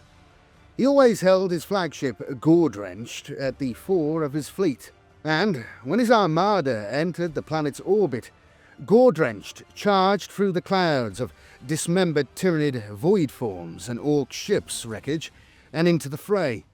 Gunships poured from the crimson vessel's hull, descending to the surface as the ship fired broadside after broadside into the swarms of Xenos, fighting in Damor's space. The rest of Blood Price's forces followed. They neither needed nor expected a word of command. There was only one course of action to be taken, and only one objective: slaughter. My Lord Kryptman, in addition to forces drawn from all wings of the Imperium's military operating in the cordon, the following gives some more detail on the various Astartes forces that have been operating there in various conflicts. In addition to the large contingents of Death Watch Space Marines operating in the area, our agents have found mutually corroborating evidence of the presence of Dark Angels, Knights of Abhorrence, Silver Templars, Celestial Guards, Skull Bearers, White Panthers, Crimson Raptors, Deathstrike, Firelords, Wolf Spear, Fire Breathers, Rift Cobras, Dark Spires, Forlorn Sons, Rampagers, and Ultramarines, using the term Tyrannic War Veterans. Due to the Adeptus Astartes' total operational autonomy, some Space Marine forces operated for what appears to be little more than a few local days, others many local months. It is quite possible some performed missions and left before our agents learned of their presence. In addition to the above, there are unsubstantiated claims of the presence of the White Scars, Stormlords, Red Scorpions, and Raptors chapters. Some of the Space Marine forces have been identified as being little more than squad-sized, others much larger. Obsidian Jaguars, Adeptus Astartes chapter. An Ultramarine successor chapter, the Obsidian Jaguars' homeworld of Sebal, was recently conquered by Orks of the Goths clan, their fortress monastery destroyed by Space Wolf forces seeking to deny resources to the Xenos. Given the extent of the chapter's activities, much of its fleet and most of its battle brothers were off Sebal at the time of the Orc invasion. Once the news of the planet's fall reached Chapter Master Alok Zotzin, who was campaigning elsewhere, he rallied what remained of the Obsidian Jaguar's strength. As a result, Zotzin was able to gather a sizable force, though some elements of the chapter were too far away from the gathering point or too embroiled by war to respond to his request. Before the call for aid from Pancalis reached him, Zotzin's goal had been to reclaim Sebal from the Orks that remained there and rebuild. Agent 14J within the ranks of the chapter's Naval Officer Corps informs us that it was only after much deliberation that Zotzin decided to divert his forces to Penkalis. On one level, a duty won out. The Emperor's worlds were under furious attack and the fate of others hung in the balance. On another level, it was an earlier opportunity than expected for revenge against the Greenskins. Any Greenskins. and for the chapter to hone its skills against their now most hated enemy. The Obsidian Jaguars fought in the Semithis, Karnak and Kussost systems. In Semithis, many of their actions were punitive strikes with little particular strategic value, designed purely to inflict significant losses on the Orks. Though the Karnak system was eventually declared lost to the Greenskins, the Obsidian Jaguars fought many battles alongside the Knights of House Xiphos and the Adeptus Mechanicus forces of Ryza and Karnak Free. They earned much respect from their allies for their bravery, and it is reasonable to conclude that no fewer than 6 Gargant kills can be attributed to their actions. Much of the Obsidian Jaguar's strength was committed to Kussost, with its quarries, industrial output, military strength and food production capabilities. It was a linchpin system, one whose loss could have great impact on many other nearby systems. Here the Obsidian Jaguars were tireless. They crushed greenskin guerrillas on Fundil that had outmaneuvered and slaughtered Astra Militarum forces in droves, and successfully destroyed several invasion rocks that had landed in Ernwald's Henzi Desert. In a masterful display of void warfare, Captain Amquin Kutl led the ships under his command in a number of devastating hit-and-run attacks against the Greenskins' ramshackle armada. This brought precious time for squadrons from Lord Admiral Janzig Danathios' fleet to stabilize the combat situation above Kasselst Prime. We believe this action made eventual Imperial victory much more likely, once void supremacy was achieved. The enemy on the ground were denied reinforcements and supplies. The Atalantian Spears, Adeptus Astartes chapter. The Atalantian Spears are a successor chapter of the Blood Angels, but appear to have little engagement with other chapters of the Blood. They were one of the scant few successors who sent no aid at all to Commander Dante after he summoned the Blood Angels' successors to defend Baal in the face of hivefleet Leviathan's invasion. The Atalantian Spears' actions have proven difficult to track or to predict, even for a dozen of our agents, despite them committing significant strength to the fighting in the Pancalis subsector. What is also unusual is that their forces operate in 2 distinct blocks that, so far as our astropathic intercepts can tell, had no communication whatsoever with each other. Their missions appear to have had little to no overlap, and they seem to have felt no need to appraise each other's actions, successes or failures. Their precise motivations for deployment in this particular war zone are largely indeterminable, as they communicated little with other Imperial forces. Given their propensity in the Pancalis subsector to target Orks, heretics and Drukhari just as much as Tyranids, it seems unlikely that some act of repentance for failing to aid Baal in its darkest hours is part of it. To them, the Tyranids are just another enemy, one no more or less important to defeat than any other. We undoubtedly have not catalogued all the Atalantian Spear's actions, given the ever-present challenges provided by the Cicatrix Maledictum, the shadow in the warp, and the power of local so-called Wa energy. We've made some observations, however. On Gaidisk Alpha, a strike force of Atalantian Spears was deployed in the perfect place to ambush a Drukhari raiding party as it emerged from the webway. The Space Marines completely wiped out the Aeldari with virtually 0 casualties as far as we are aware. It remains a mystery as to how they were able to predict such an exact location, though it may be related in some way to what appears to be significant reliance upon their librarians. Despite the precision of this action, however, we know that one ambush they set against Tyranid forces was fouled in a sudden attack by numerous Lictor genus creatures, and the Space Marines were forced to withdraw with significant losses. Elsewhere, we can say with reasonable degrees of certainty that Atalantian Spears warriors board in an Ork battlecruiser, referred to as a Megadaka Blaster, en route to the Karnak system, and set it on a collision course with a number of other Ork vessels. Such was the devastation caused, we believe that this act reduced the intensity of Ork attacks on Karnak Free by several months, in which time the world's tech magi successfully evacuated many precious technologies and irreplaceable weapon systems. The following are more brief recountings of the various Space Marine chapters involved in the conflict. Dark Angels. Dark Angels' forces were positively identified on the feudal world of Nobatia, the hive world of Kryptmans in the Xizor system, putting down the heretical cult known as the Eight Spokes and the Chosen of Akkabad. They prevented several areas of Kryptmans' orbital shipyards from falling into enemy hands and stormed the rogue vessel By His Name Do We Live before it could leave the system. Current activities are unknown. The Silver Templars. Just one of many noteworthy actions of the Silver Templars in the analyses system was on Ahomil, in the defense of the shrine of Saint Bernard the Traveller. We believe hordes of heretics wished to seize the martyred saint's remains for use in some kind of ritual, and the Silver Templars held them off, throwing back waves of the traitors and culling many thousands of them while sustaining few losses.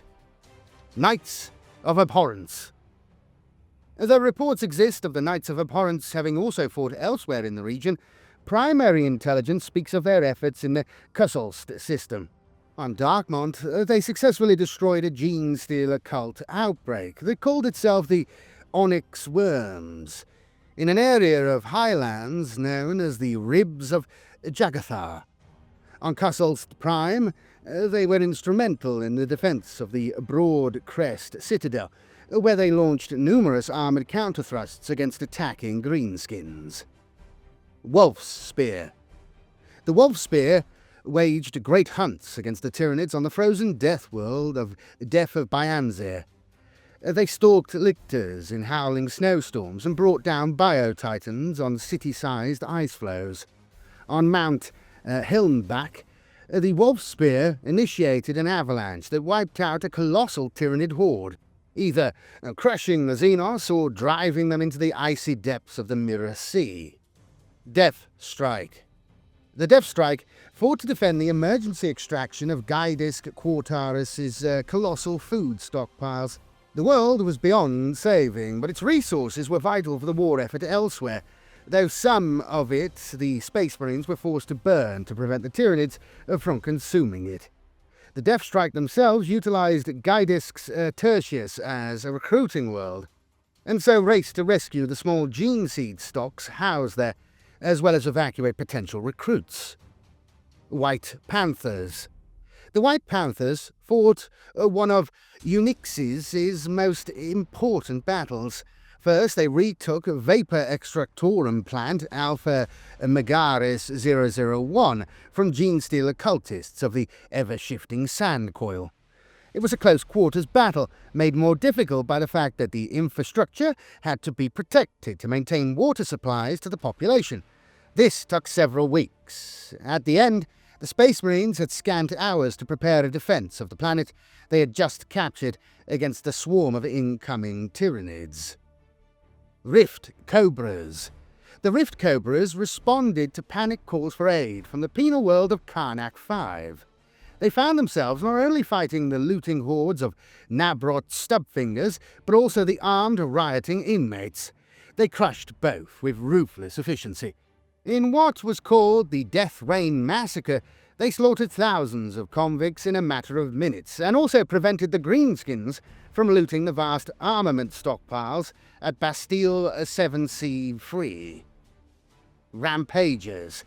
The Rampagers arrived in the Pancalis subsector shortly before Analani was declared lost, deploying to the Xizor system. They have pursued heretical cults, wiping out several on Kryptmans, including the followers of the Hallowed Four and the Free. They have also fended off Drakari raiders on Dectalis. If these threats are contained, the system's defenders will be able to focus their efforts on Leviathan with much less distraction. Dark Spires. We almost failed to identify the Dark Spires in the Pancalis subsector. They made no contact with Imperial authorities and appear to have limited all their activities to the Semithis system. We have no evidence of their presence there before the system fell to the Orks, and little idea as to what they were doing. Their presence does correlate, however, with a significant increase in infighting between Ork war bosses, which saw many of the brutes killed. Celestial Guard. The Celestial Guard have only recently begun to rebuild their homeworld after it was attacked by Orks. It is without doubt the chapter harbour a deep hatred for these Xenos, committing significant strength to the fighting in the Semithis system. They cleared Beast Snagger warbands from the Morbal ravines on Nazca and relieved the siege of Habidar Fastness on Kaist, keeping its vital Logisticarum hub in use. Dark Krakens. The Dark Krakens earned a very good reputation amongst the populace of Bayanzir's Hollow for protecting civilians and settlements, just as much as actively pursuing the Tyranids. We understand that some citizens, and even troops of the Astra Militarum who fought alongside them, tattooed themselves with the Dark Kraken's chapter symbol, or daubed it on their vehicles, weapons, or armour, for good luck. Imagine the smell. Firelords. The Firelords brought a considerable number of armoured assets to the Kussulst system, spending much of their campaign in Gratu. In the much-ravaged Plains of Plenty, their storm speeders identified and tracked Tyranid swarms.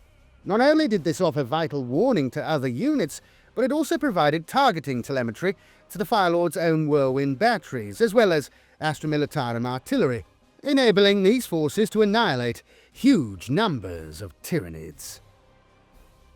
Classified Document 800123-Z.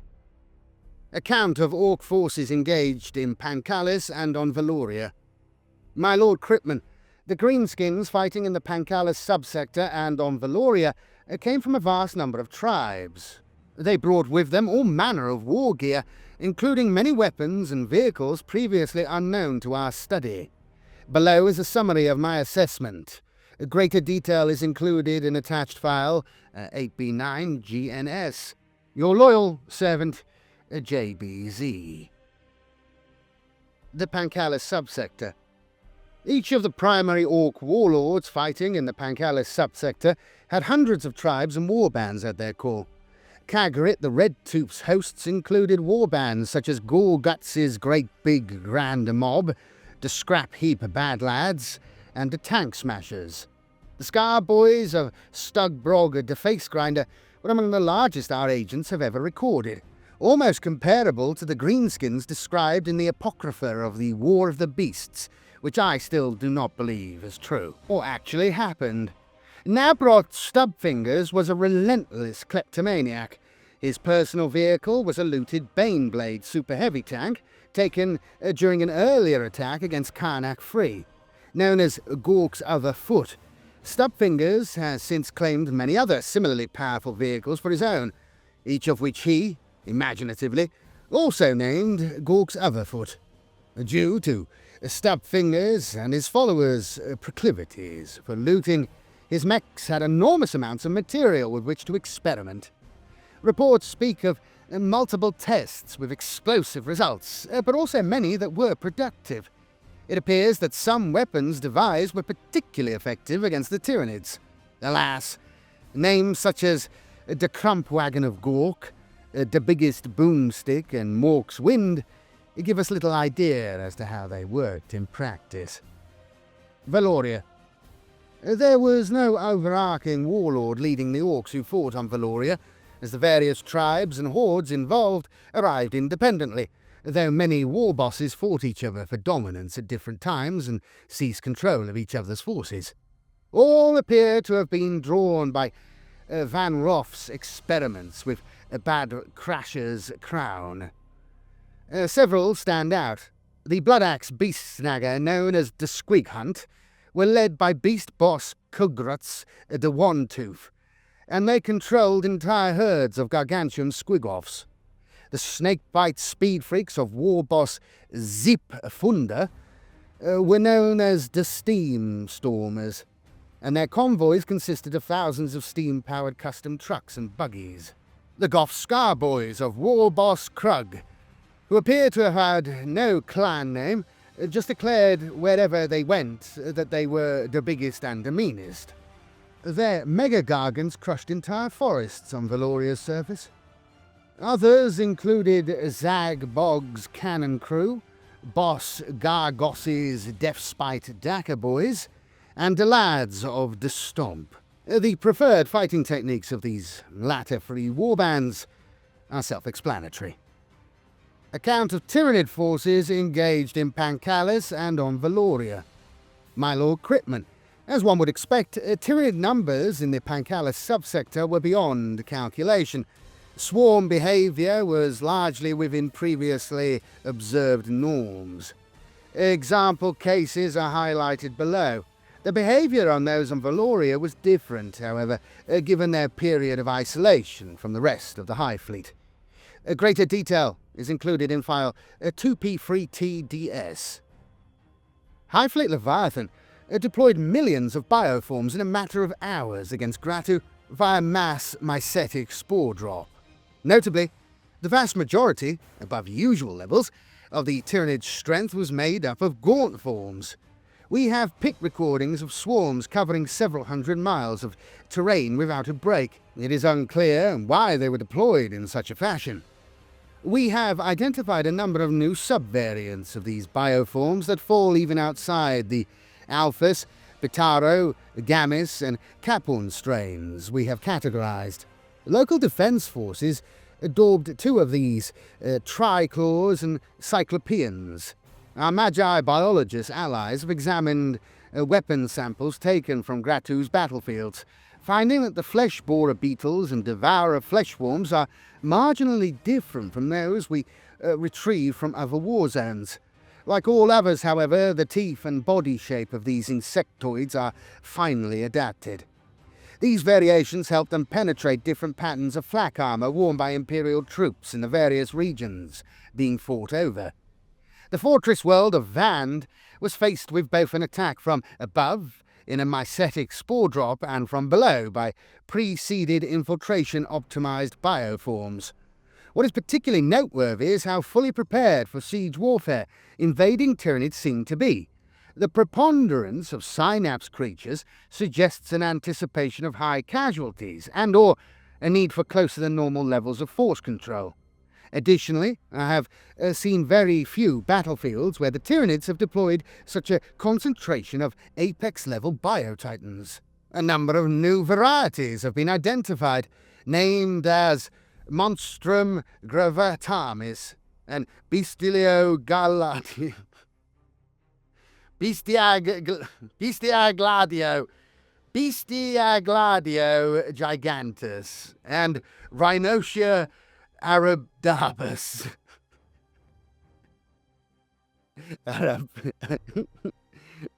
Rhinocio arabdus, arabidus.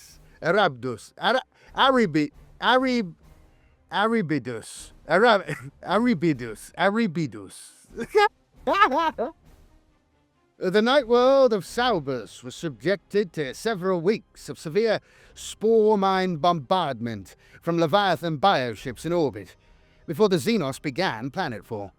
The Tyranids used varieties never identified before. Bioelectric bombs shorted out the connections between nobles and their throne mechanicum. Spore drifters clogged air exchange shrine intakes on both night suits and those built into fortifications.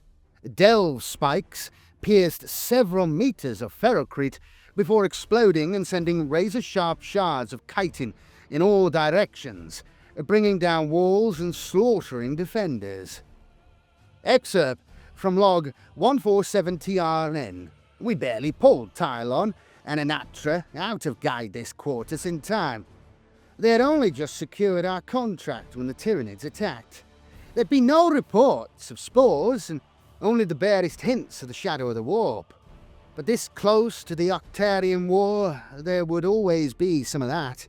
Lictors and gene stealers poured up from the caves and slaughtered the fungi tenders in droves. My people got on the last lift out. Human screams filling their ears as it ascended. Falamer, rogue trader. Sigma Ulstari. When Inquisitor Sahansun formulated the Cordon Impenetra, he decided that any system within its boundaries would no longer be defended. The only exception was the Sigma Ulstari system, because the industrial output of its forge world was too important to the defense of neighboring subsectors to be abandoned. The system was heavily reinforced and came under attack by both Tyranids and Orks. Even before the inception of the Cordon, the Sigma Ulstari system was well defended. It had to be, for its proximity to the Octarian Empire made it vulnerable to Ork attacks and raids. Forge World, Sigma Ulstari, and Factory World, Nirvana, produced enormous quantities of weapons to equip their defense forces. Both also had immense populations, from which they raised their armies. And when Inquisitor Sahansun created the Cordon, Fabricator General Heinrich Flagostok of Forge World Sigma Ulstari improved upon these forces. The number of system defense monitors, each the size of an asteroid and fitted with enough heavy weaponry to match several Imperial battleships, was trebled. Flagostok forged thousands of macro blades worth of additional Scutari, deploying troops across the system, and provided resources to each world for the building of fortresses. Sigma Ulstari was of immense importance to the Imperial war effort against the Octarian Empire. Its proximity to the territory fought over by the Orks and Tyranids meant it could receive communications from human-held worlds there, which could not otherwise reach the wider Imperium due to the strength of the Shadow and the Warp. These messages, most often desperate pleas for aid from abandoned Imperial worlds, were vital sources of intelligence into where Leviathan or the Greenskins were striking next. Sigma Ulstari also provided a launch pad for deep sector destabilization raids, designed to prevent either Orks or Tyranids gaining dominance over the other. Inquisitor Sahansun regarded Sigma Ulstari as indispensable, and spent considerable effort in ensuring that it was adequately reinforced. Thus the system was strengthened with additional astropaths, Imperial Navy ships, Sisters of Battle, and Imperial Knights. Despite these preparations, Sigma Ulstari soon came under severe strain, not from Xenos attacks, but from the demands of Imperial worlds. The system's astropaths were overwhelmed by streams of distress calls, and refugees flooded into Sigma Ulstari in their hundreds of millions. The system's tech magi had little sympathy or care for these displaced people, only taking in Mechanicus forces, elite military units, and those millions who would serve as useful slave labor. They delegated all responsibility for the rest of the refugees to the system's planetary governors. Millions of terrified citizens were forced into hastily erected camps on the worlds of Nirvana, Abundantia, and Molus Axum, where they had to be tested for Xenos taint. Others were left on board overloaded ships in squalid conditions for months, as they waited to be processed, leading to deaths from malnutrition, exposure, and disease. Some even rioted, resulting in brutal crackdowns and hundreds of fatalities. Most, who were declared free of corruption, were forced to work in the factorums, mines, and quarries, or were conscripted into the planetary defense forces. Those who failed the tests were never heard from again, but there was no way of telling if every corrupted citizen was identified. The first of the inevitable Xenos invasions came to Sigma Ulstari long before the refugee situation could be stabilized. The attacks were heralded by fresh waves of fleeing Imperial vessels, which included anything from battle-scarred Navis Imperialis cruisers to ostentatious pleasure yachts of Imperial gentry. Long-range void augers in Sigma Ulstari's orbit soon detected incoming Tyranid fleets, including hundreds of bioships. Deuteria was an ocean world with a population that largely lived on floating townships, built around heavy water extraction rigs or hunting flotillas. Given the relative lack of landmass, Leviathan deployed great flocks of winged bioforms and megashawls of sea-borne predators. The defenders met them with anti-air emplacements, fields of barrage balloons, depth charges, and sea mines. The Tyranids hunted local fauna to deny the defenders access to food and spawned creatures that could weave through minefields and gnaw at the enormous anchor stilts that held up the township's rigs. In turn, the people of Juteria developed rapid repair techniques and early warning systems.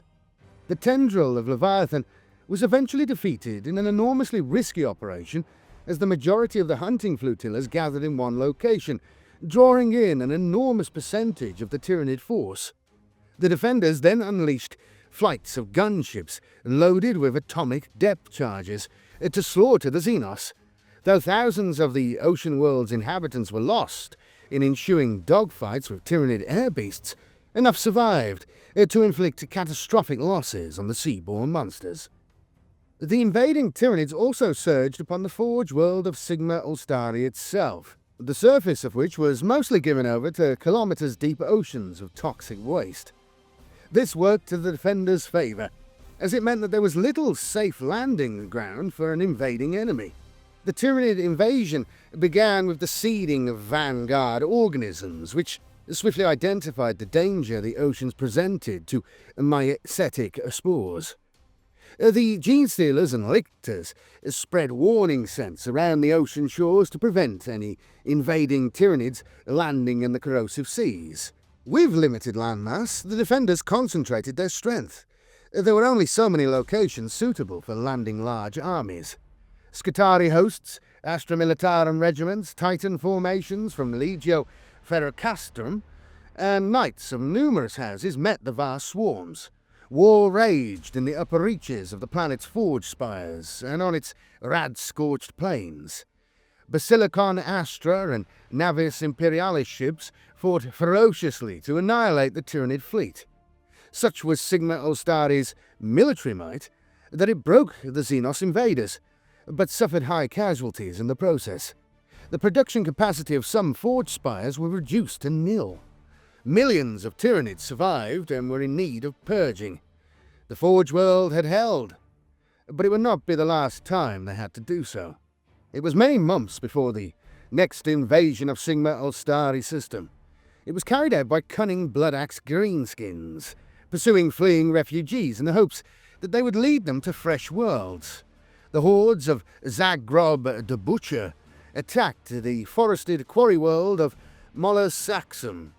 There they fought the planet's heavily armed lumber syndicates and stone cartels. The Orks utilized their camouflage and infiltrating abilities with terrifying skill in the planet's forests, capturing many of the lumber syndicate's enormous logging landships. The slaughter went on for months, with the defenders finally achieving victory by luring Zagrob to an enormous cliff rigged with explosives, detonating them and sending his looted landship crashing to the ground below. This caused disorder amongst the greenskin hordes, allowing Imperial forces respite enough to regain the initiative and retake swathes of lost ground. Sigma Ulstari was attacked twice by the greenskins. The first invasion was headed by the immense war boss, Gibkrug the Face Crumper, and came at the same time as Molus Saxum was set upon. The second was only weeks later, when the war boss Ugul Ironboot heard of the scale of the fighting on the Forge world and wanted a piece of the action. As with the Tyranid invasions, the greenskins were forced to deploy on Sigma Ulstari's landmass, where the defenders had already pre-zeroed hundreds of thousands of artillery pieces, projected the likely routes an invading army may take, and deployed millions of troops and armoured vehicles accordingly.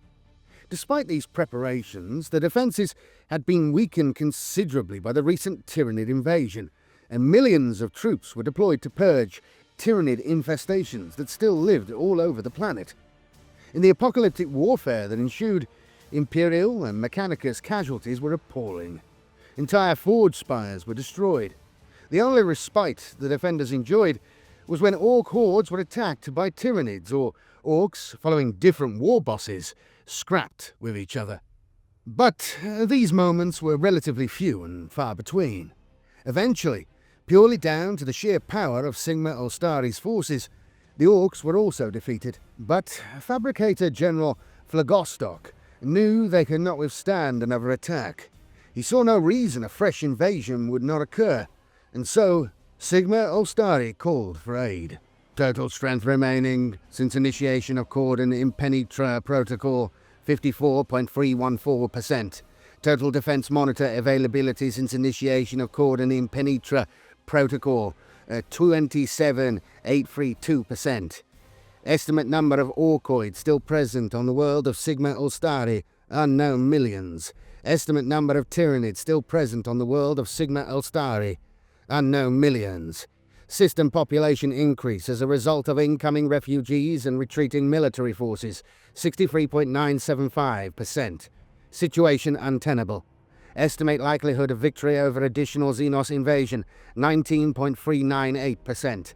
Demand reinforcement.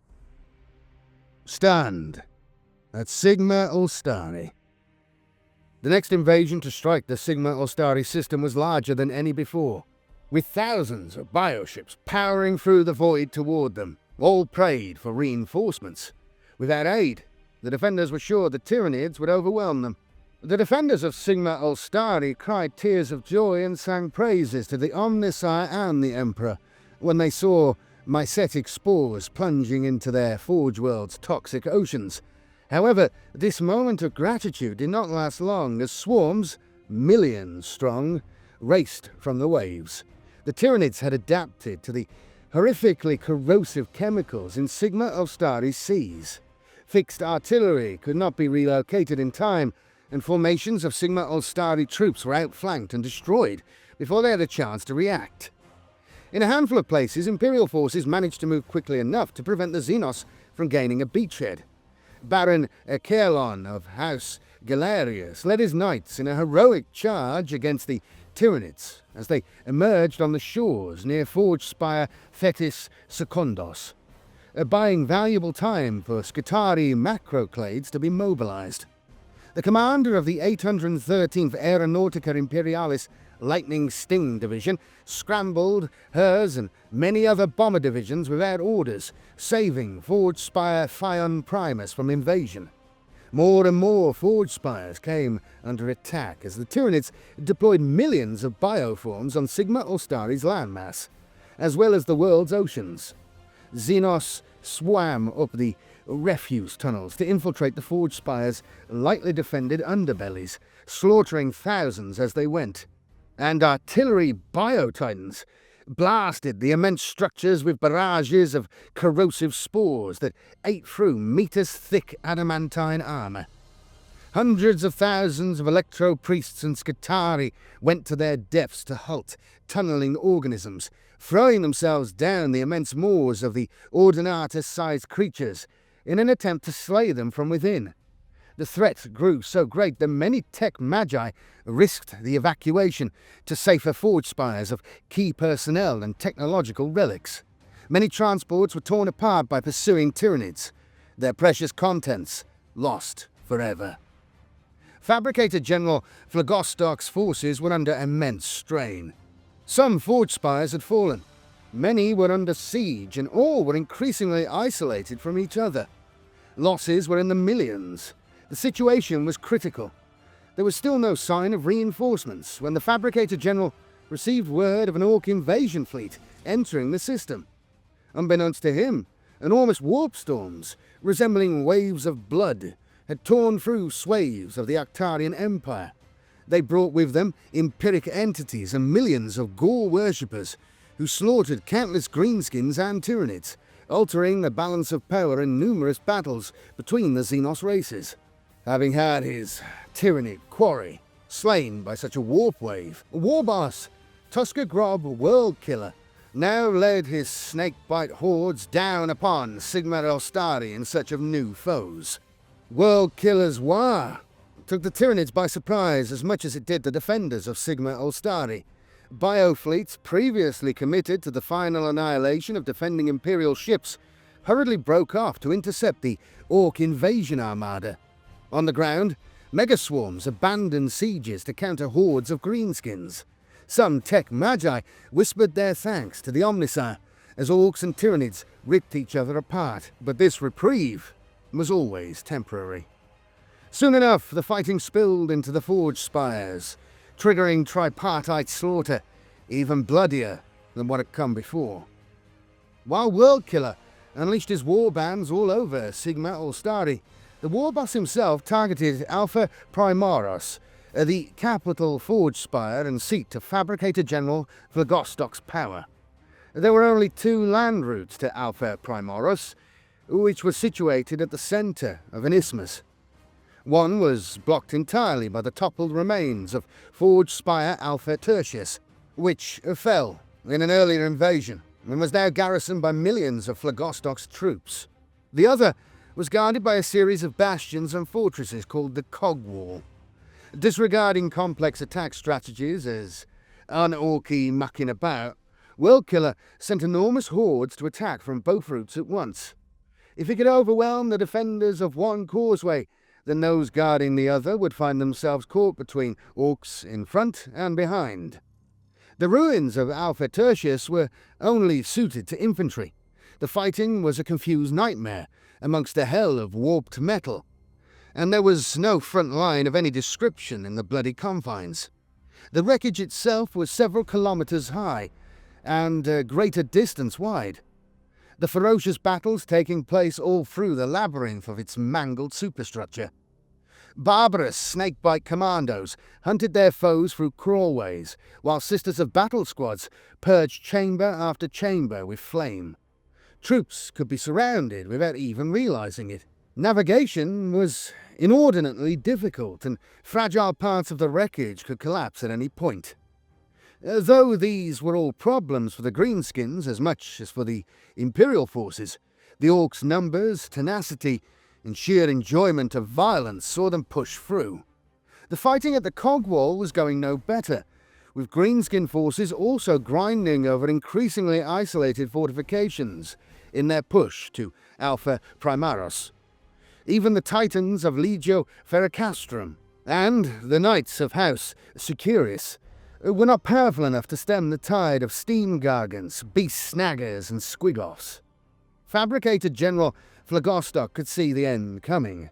Virtually every forge spire that still stood was in battle for its very existence, and soon Alpha Primaros would be under siege. To him, defeat was the only logical result. No help had come, despite Inquisitor Sahunsun's guarantees. Phlegostok gave orders for the safeguarding of his Forge World's most sacred technologies, and readied doomsday weapons that had been sealed away for over 10,000 years. But hope was not yet lost. The warp churned at Sigma Aeldari's Mandeville Point, and 3 vessels powered into real space. One was rogue trader Evier Falamor's Vengeance-class cruiser, The Riches He Bestows. Another was the Retribution-class battleship Faithbringer of High Admiral Hereka Ajon, the commander of Task Force 5, Battle Group Erasmus, Fleet Primus of the Indomitus Crusade. Both of these huge vessels were dwarfed by the flagship of the Black Templar Space Marines, Eternal Crusader, captained by High Marshal Helbrecht. "We are here to exterminate them all, nothing less. Their existence is blasphemy. The Xenos have less right to live in this galaxy than an insect has to carry my Crozius Arcanum. This day we begin the righting of a monstrous wrong. It is mankind's duty to purge the Xenos wherever it is found, not to use it or manipulate it. So, my battle brothers, drive your blessed swords into alien flesh. Let fire your holy bolters, and scour these worlds with righteous flame. Your God Emperor commands it."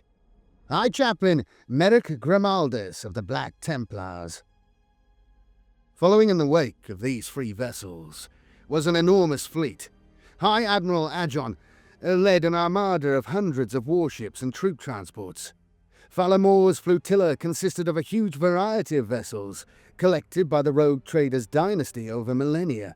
Helbrecht's fleet included dozens of chapter vessels, and was also followed by scores more Imperial warships, pilgrim barges, planetary evacuation boats, and more. Many of these the Black Templars had rescued. Others had sought the Space Marines out for protection. The fleets broke up, Elements of Task Force 5 and several Black Templars warships moved to reinforce beleaguered worlds throughout the system. The rest raced to Sigma Ostari. The Imperial fleet, coming to the aid of the Forge World, formed a huge wedge, the commander's flagship at the point. They smashed through the anarchic battles between the warring Orks and Tyranids and rallied the scattered Imperial survivors. In a matter of hours, scores of Xenos ships were ripped apart, and Xenos craft, attempting to reach the surface, were destroyed before they could even breach Sigma Ostari's atmosphere. The wedge of Imperial void ships rapidly cleared a path for hundreds of troop landers and heavy transports, loaded with millions of soldiers, tanks, knights and titans.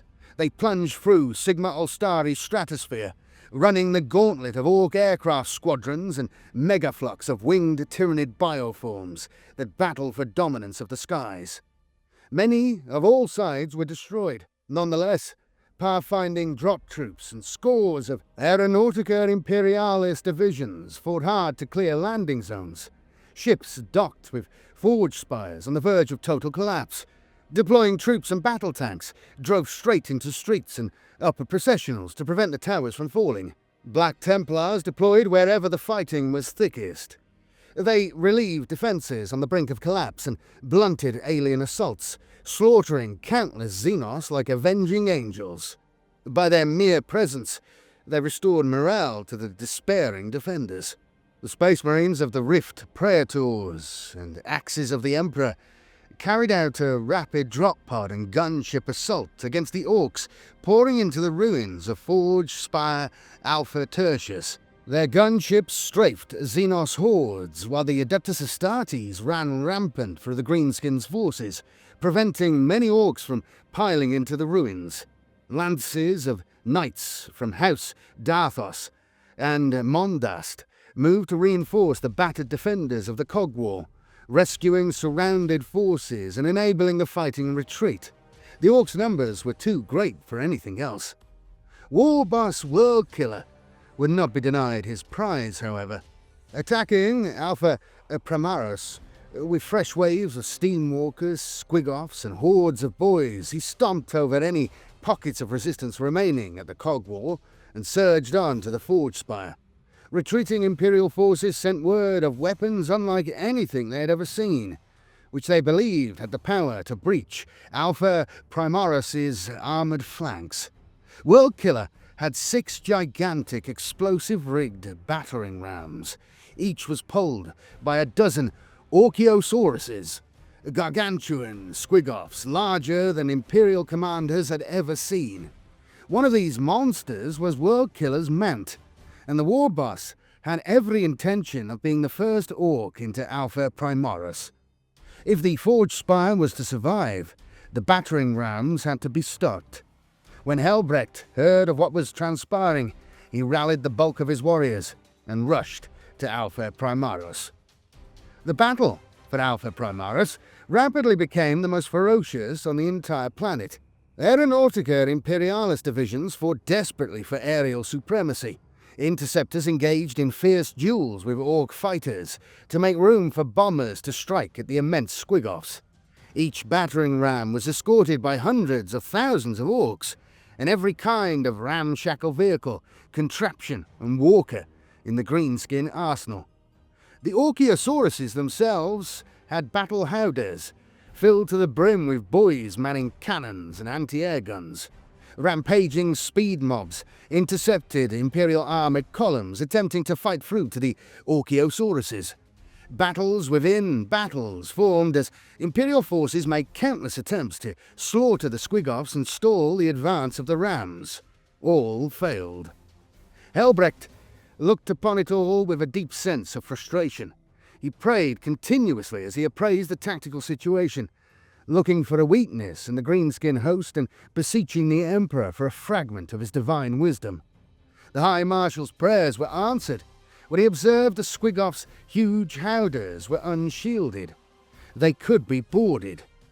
Attempting to attack them directly in such a way was hazardous in the extreme, but so was every worthy test of faith. Helbrecht gave his orders. The Black Templars were to board dropships, wipe out the Orks mounted on the Orkiosauruses, and slay the beasts before they could reach Alpha Primaris. Already the gargantuan creatures trampled closer to the forge spire with every passing minute. Helbrecht demanded escort cover from all those aircraft that could break off their dogfights to provide it. Phlogostock ordered flights of Archaeopters, loaded with Sigma Ostari Sicarians, to fight alongside the Space Marines. Together they soared through the world's polluted air, under constant attack from Ork aircraft squadrons and flak guns. Imperial fighters dived and banked all around them, battling with the greenskin aircraft. Despite the heroics of the Imperial pilots, Ork fire still got through. Storm Ravens and Archaeopters plummeted to the ground, fragmenting in the air before exploding on impact with the surface. Barely half of Helbrecht's hastily assembled forces reached their targets. Black Templars and Sicarians leapt out of still-moving dropships onto the fighting platforms. Some went to their deaths, butchered by the hulking greenskins the moment their feet struck the deck. Those that survived hacked and slashed at the Orks with righteous hatred. Helbrecht wanted World Killer's head, and his dropship stormed for the foremost Squiggoth. The Ork war boss's howdah was several stories tall and packed with the greenskins' biggest and meanest champions, warriors with clattering strings of beast fangs and vivid war paint. Helbrecht and the Sword Brethren, who joined him, tore into the Xenos, delivering murderous blows, whilst reciting battle cants and war hymnals.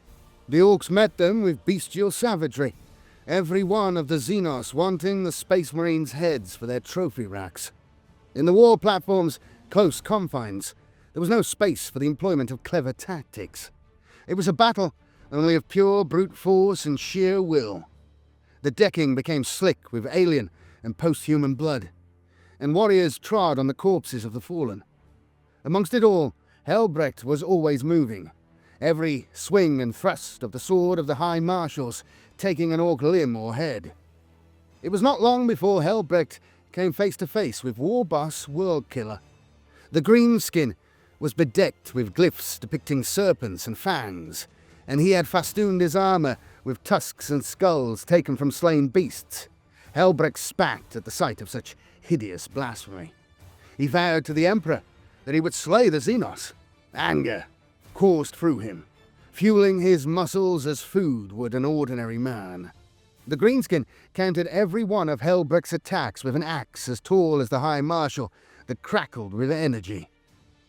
The sheer power behind the Ork's blows jarred Helbrecht's arms with every parry. For all his fury, the Black Templar was tiring and could not break through the greenskin's defences. Another strike from World Killer snapped the bones in one of the High Marshal's arms. The war boss punched him in the head, cracking his skull. Blood streamed down Helbrecht's face as he was forced down to one knee. As World Killer lifted his axe for the killing blow, Helbrecht raised duty's burden, his combi melter, in a last-ditch effort, firing a burst of bolter fire. The rounds blew apart World Killer's knees, causing the Ork to roar in pain and drop to the floor. Staggering to his knees, the High Marshal drove his sword through the beast's head. With the war boss slain, the High Marshal looked around. His blooded warriors were butchering the remaining Orks on the howdah. Across the battlefield he saw a number of enormous squiggoths on the ground, rivers of blood pouring from enormous wounds in their heads and necks. The battering rams had stalled. Helbrecht's plan had succeeded. Classified document 464745L. Echoes of Octarius. My Lord Kryptman. Our Emissarius network and augury stations continue to provide us with information about the ongoing state of affairs in the Octarian region. See here a select handful of communications and recordings I deem to be of particular interest. More can be found in file 7H8E Echo Echo.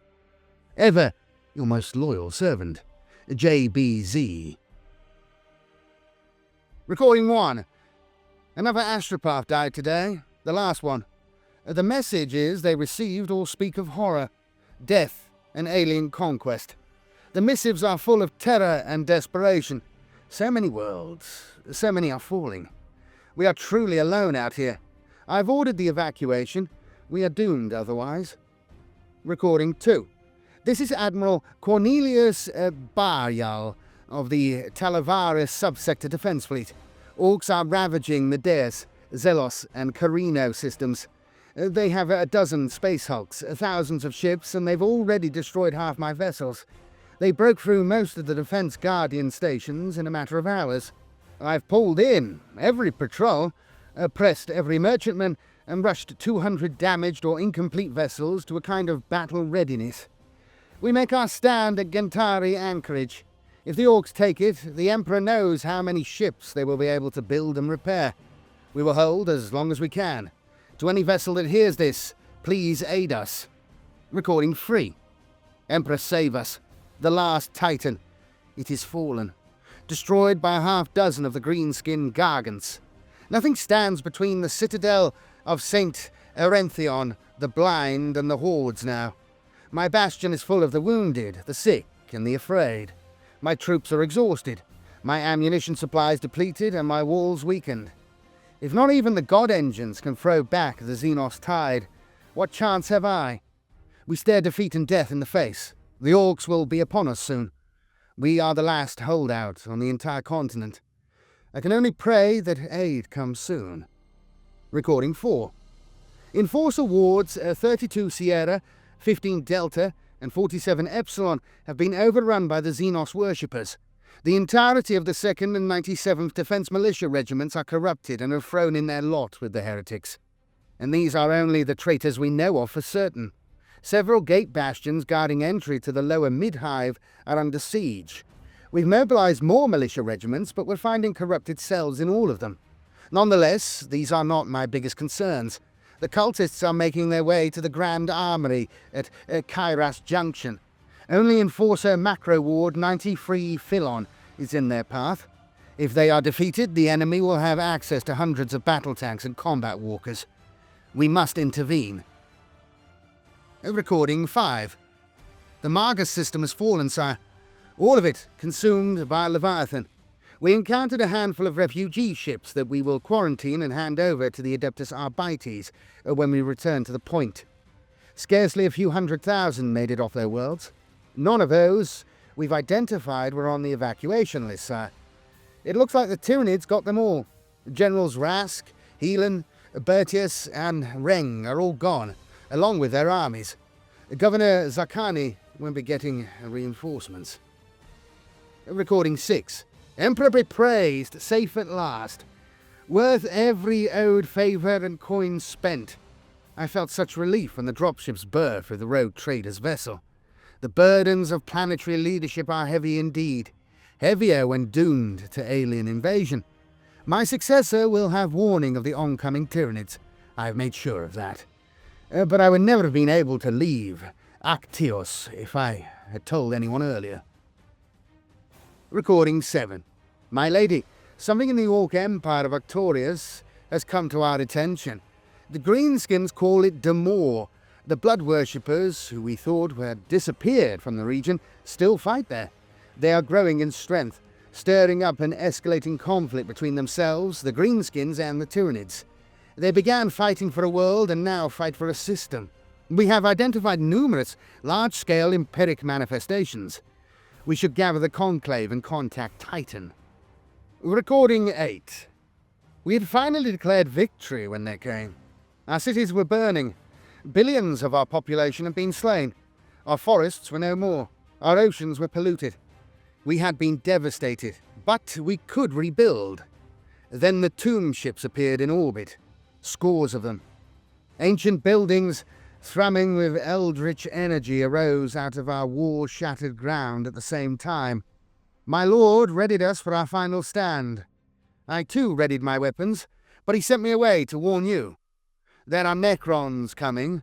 They have claimed my world of Rose Shihad, and perhaps others. You could be next. Excerpt from log 273BHG. Pancalis was but the start. Whatever instigated that, I've heard. Theories ranging from the machinations of the Dark Gods to coinciding Xenos mating seasons. all cause further attacks. My contacts only hear fragments and rumours, most of the time, but the combined picture is growing clearer with each conversation they record. More planets are coming under threat. The few Imperial worlds left inside the cordon space are becoming scanter by the week. More of the destabilization raids are failing. More Space Marine chapters are involved. Sahun Sun is going to greater extremes to find reinforcements. The pot is boiling over. What is a simple merchant to do? Of course, I have ships and warriors I can deploy. It is a dangerous galaxy indeed, and I know its hazards better than most. On the other hand, there is much wealth to be gained here. Every world cries out for weapons, and countless millions seek passage to safety. Demand for holy relics has never been higher, and a war such as this provides endless martyrs to help meet that need. Yet there comes a point when more direct action in any situation must be taken, and that can yield lucrative opportunities of its own.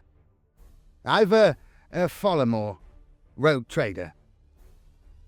Octarius. The Octarius system has been at the heart of the Ork and Tyranid war in the Octarius sector for years, since Inquisitor Kryptmans lured a tendril of hivefleet Leviathan into greenskin space. The death toll on both sides numbers in the trillions, and neither species will relent. The Swarmlord led the Tyranid invasion of the Octarius system. Billions of bioforms attacked planets at the great tyrant's direction, drowning them in a tsunami of fangs, claws, and chitin. In doing so, they rendered it impossible, or at least undesirable, for the greenskins on one planet to reinforce another, because they had a huge war on their own turf to fight. By isolating them, each world would be easier to consume. The planet of Uruk fell in a matter of days. Urmuk, with its orbital junker ports and freebooter fleets, became the site of immensely destructive void battles. Entire greenskin vessels were consumed by ravenous void monsters and digested in a matter of hours. In return, Ork ships fitted with immense rams bore down upon the Tyranid craft and tore them asunder. The countless big mechs of the Super Rock Gorks Bonts rolled out thousands of increasingly bizarre weapons against the swarming invaders. Entire broods were turned to dust by barrages of lightning, or reduced to puddles of goo by weapons that altered local gravity fields. Much of the fighting on Urmuk and Gorks Bonts was done in narrow confines and choke points. The greenskins knew their constructions well. Sneaky blood axes crawled beneath deck plates, slid along service tunnels, and squeezed into ventilation shafts to ambush the Tyranids that flooded Gorks Bonts. Editor's note: the term Bonts means head, in an ancient regional dialect of Holy Terror, and more specifically, the part of the main island of Old Albia known historically as the North. Many blood axes conducted boarding operations of their own, infiltrating arterial passages of Tyranid bioships, severing Ichor vessels, planting demolition charges, and causing all kinds of mayhem. Many Tyranid ships broke off their attacks against the Ork holdings, writhing in agony and screeching into the void because of the blood axe's actions. The speed freaks of war boss Gurgruk the Spleen Ripper fought the Tyranids on the world of Dakazot. Subterranean swarms dug enormous caverns beneath the planet's plains, causing cave-ins when columns of greenskin vehicles tore over them. This only entertained the Orks more, as their racetracks were suddenly filled with additional deadly obstacles. Wherever Tyranid swarms operated above ground, they were pounced on by the rampaging speed freaks. The greenskins roared with laughter when they squashed bioforms beneath their heavy tires and were sprayed with dark ichor. Badsquig was home to billions of Orks, many of whom were beast snaggers. The Great Hunter and war boss Gragnat's Stompkrumper ruled the planet with not only an iron fist, but a personal menagerie of thousands of squigosaurs. To these creatures, Stomp Crumper fed his defeated rivals, along with any orc foolish enough to hunt beasts the war boss himself had marked as his personal quarry. When the Tyranids invaded, Stomp Crumper praised Gork and Mork. Many of the beasts the swarms brought with them were bigger and meaner than anything the war boss had ever seen. He mobilized every orc on Bad Squig for war, declaring the time of the big kill. He swiftly learned that carnifexes could not be tamed in the same way as squigosaurs, losing an arm, a leg, and an eye in his attempt, but such accidents were merely setbacks to Stomp Crumper. Octaria was the capital world of the entire Octarian Empire, and the seat of power for the Overfiend of Octarius, an orc warlord of immense size, reputation, and power.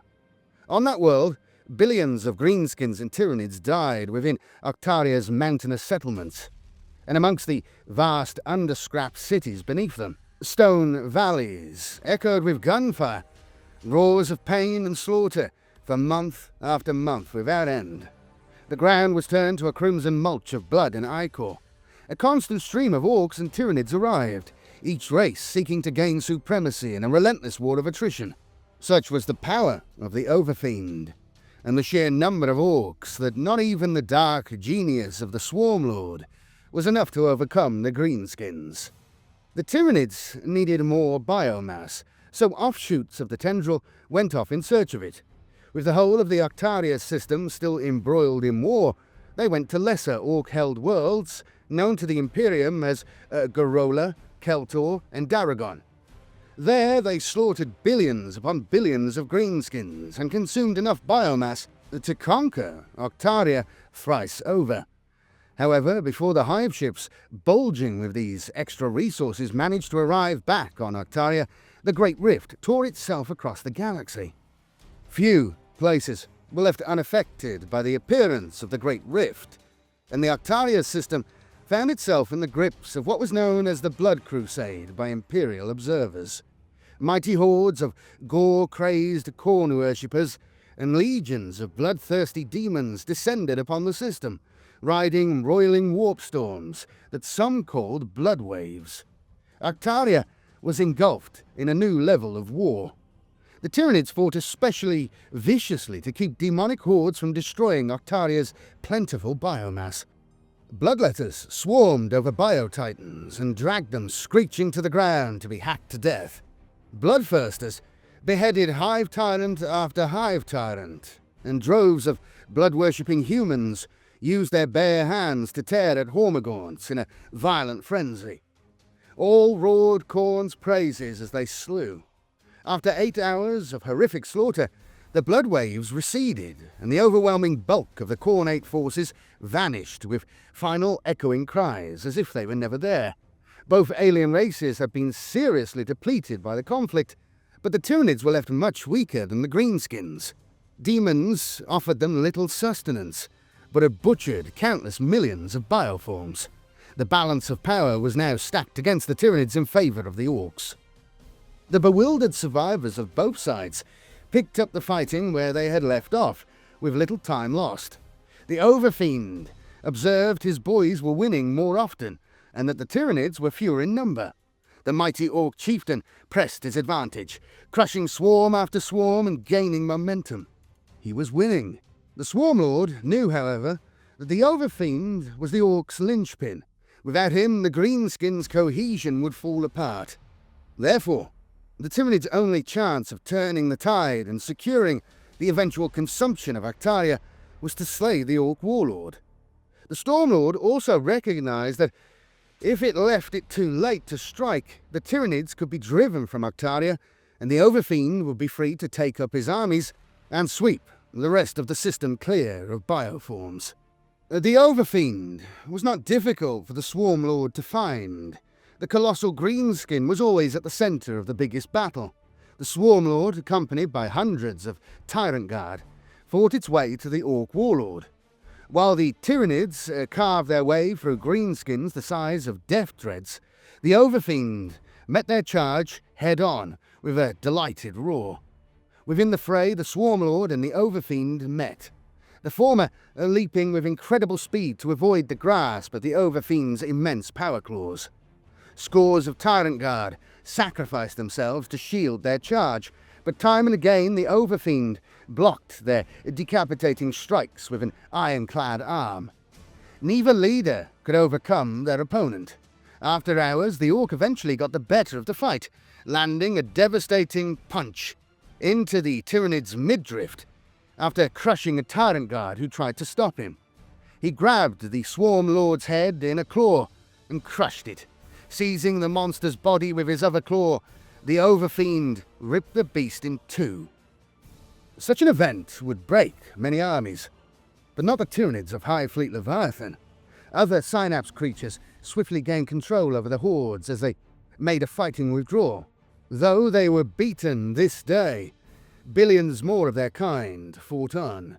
The hive mind had not lost on Octaria yet. Meanwhile, the swarms that had consumed Garola, Keltor, and Daragon were approaching the Octarius system. Thousands upon thousands of bioships made up their number, and they had spawned billions of bioforms, with billions more on the way. On one hive ship, the largest in the entire tendril, a roaring creature emerged from a sack of amniotic fluids, its sharp talons slashing through the thick membrane with ease. The beast was the Swarmlord. It wanted the Overfiend and Octaria, and would not stop until every morsel of both had been subsumed into the hive fleet. The consumption of Octarius. Though the Tyranids were at a disadvantage and the warp storm that had brought the Blood Crusade had blown past, war still shook the Octarius system. Leviathan's bioforms continued to infest void lanes, planets and moons. The ferocity of the conflict claimed countless lives an hour, and with an endless tide of bioships pouring into the system, the war's intensity increased 100-fold. The Swarmlord's fresh tendril comprised immense shoals of enormous ships, and drove straight for the world of Octaria. Sub-tendrils split from it, and coiled into the system, like some awful octopoid entity, enfolding the system in its inescapable grasp. They broke off to attack each of the system's other worlds, which had great supplies of biomass. The Swarmlord's plan was to swiftly overwhelm and consume these planets so that the invasion of Octaria would have a constant supply of reinforcing ships and bioforms. Additionally, such a strategy ensured that the Orks on every other planet had neither means nor motivation to reinforce greenskins elsewhere. The only exception to this was Ork, which had already fallen. The ships dispatched there by the Swarmlord rapidly sped up the consumption process of the planet so that its biomass could be used in the invasion of Octaria.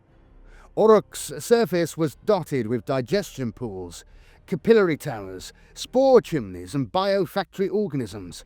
Drone ship haulers lifted tons of mass to feed bioships in orbit, which spawned hundreds more of their number. Ork's climate had changed entirely, its weather patterns manipulated to encourage the rapid growth of single-celled digestion organisms. Within a matter of weeks, the world was a lifeless rock, every molecule of its oceans and atmosphere drained to feed the hive fleet. By the time the Swarmlord's hordes reached Badsquig, Warboss Stompkrumper's big kill was losing momentum. Most of his pet squigosaurs had perished. Many were slaughtered in battle, while others died after eating dead Tyranids. The tendril had adapted a toxic blood in the face of a foe that consumed the flesh of whatever it killed. At the outset of their first Tyranid invasion, Badsquig's beast snaggers had put their hunting skills to good use, butchering scores of biotitans and thousands of other immense bioforms. However, the hive fleet adapted to them in turn. Synapse creatures and other prize bioforms were always surrounded by lesser creatures to protect them. Ork chieftains were getting fewer and fewer kills, fanning their resentment towards Stompkrumper. Some challenged his authority, hampering his efforts to fight the war. Nonetheless, Stompkrumper was still a huge threat to the Tyranids, as wherever he and his followers went, ichor flowed in rivers. Stompkrumper's undoing was the spawning of a kind of biotitan he'd never seen before. It was a huge beast with fangs as tall as an orc and claws that could tear apart mega fortresses with ease. Most dazzlingly, it possessed piercing yellow eyes and bright, almost fluorescent blue skin, leading the greenskins to name it the Blue One. Stompcrumper wanted to kill it, finding its garish coloration irresistible, and soon his desire became an obsession.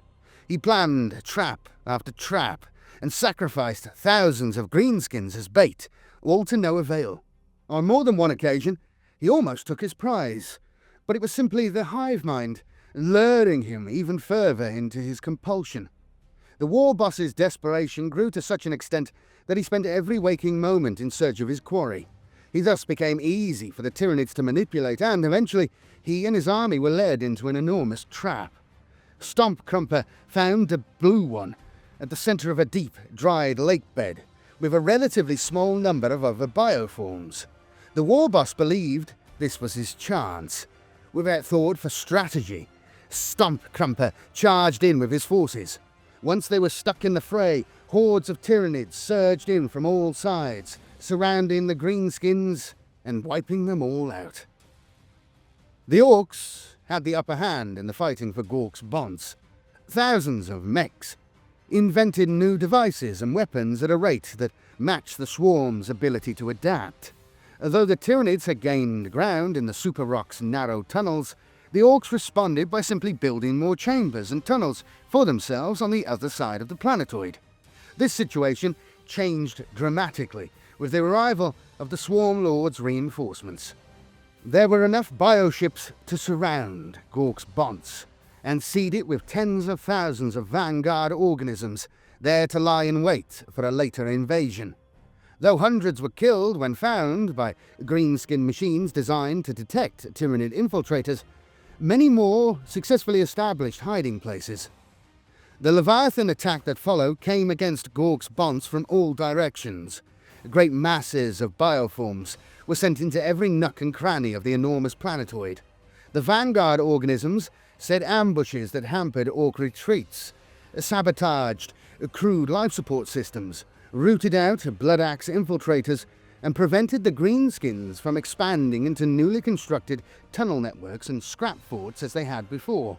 The Orks fought back viciously. Greenskin contraptions caused gravity to collapse or contort in tunnels, killing hundreds of warrior organisms swarming through them. Atmosphere was vented from dozens of miles of compartments, sending invaders out into the cold of the void. Some areas were booby-trapped with explosives or rigged with spike-lined walls that crushed all inside. Despite these devices and the enormous toll they inflicted on the Tyranids, the Orks had nowhere to retreat to, and the tendrils' numbers were countless. The greenskins were surrounded and being systematically eradicated. Though initially many of war boss Gurgruk the Spleen Ripper's speed freaks were killed by tunnelling Tyranids after Leviathan's invasion of Dakazot, the greenskins soon adapted. They found that the tunnels dug by the invading aliens were excellent places to race in. There was impenetrable darkness, cave-ins, ambushing Tyranids, hazardous terrain, and even the risk of driving straight down the gullet of some enormous subterranean worm with an acid-filled stomach. The Orks loved it. The fast-moving greenskins were difficult for the Tyranids to pin down, so when the Swarm Lord's ships arrived, they deployed hundreds of waves of winged bioforms. These megaflocks unleashed nets of fire over swathes of territory the Orks were racing through, making it impossible for the greenskins to avoid being struck. The Tyranids wiped out vast numbers of Orks below ground too. The sheer number of greenskins in the tunnels caused countless crashes and a huge amount of infighting. The Orks were trapped, and now more closely packed, making them perfect prey for the Tyranids. The Swarm Lord's fleets found the space battle around Ermok still raging. Ork factories churned out vessel after vessel, and had to be eradicated if the world was to fall. The bioships launched hundreds of thousands of lamprey-like void eels that clamped their enormous jaws to the flanks of the Junker shipyards. Burrowing deeper, With their razor-sharp teeth, the creatures gnawed breaches into the scrap iron hulls. The void eels then vomited hundreds of bioforms that stormed the Ork factory craft and slaughtered the construction crews. With the greenskins incapable of producing more ships, the Tyranids soon dominated Ermak's orbit and invaded the planet. Its total digestion swiftly followed. The Swarmlord first needed to control Octaria's orbit if it was to claim the planet. Hundreds of green-skinned ships arrived each day, loaded with Orks itching to get into the fight. If Octaria was to be conquered, it had to be completely cut off from Ork reinforcements. Thousands of bioships moved to blockade the planet. To reach Octaria, greenskin fleets had to smash their way through batteries of living pyroacid and bioplasma cannons, alongside a wall of chitin as tough as battleship armor. The prospect of a huge brawl in space was no less inviting to rampaging Orks than a ground war, but the vicious void battle kept the greenskins from reinforcing the Overfiend in significant numbers. Though the Swarmlord wanted a swift victory, it did not behave hastily. Driven by the fearsome predatory intellect of the hive mind itself, it had learned from previous experience to be methodical and calculated. The creature wanted to dominate every sphere of the battlefield, and would do so step by careful step. First, its bioships had equalized the war in orbit, securing routes for vanguard organisms to deploy to the planet. These creatures wreaked havoc. They cut supply lines, ambushed greenskins heading for the front lines, slaughtered Gretchen slaves working in weapons foundries, and opened multiple new fronts. All of this brought time for the Tyranids from the previous invasion. They regrouped and regained cohesion, following the punishing drive to victory the Overfiend had launched after it had killed the Swarmlord many months before. The next stage of the Swarmlord's invasion was taking control of the skies. Though the Overfiend's air armada held aerial superiority, soon these air forces found themselves fighting for their very survival. The light of Octarius' star was blocked by winged bioforms, ranging in size from gargoyles to creatures as large as small void ships that had enormous venom cannons protruding from their flanks. The skies of Octarius became a mass of destruction and slaughter, with charred corpses and savaged wrecks dropping to the surface by the thousand with each passing minute. With aerial dominance asserted and the ground situation stabilized, the Tyranids moved as one to clear landing zones for fresh swarms of bioforms. Bioships cleared safe routes to Octaria's atmosphere.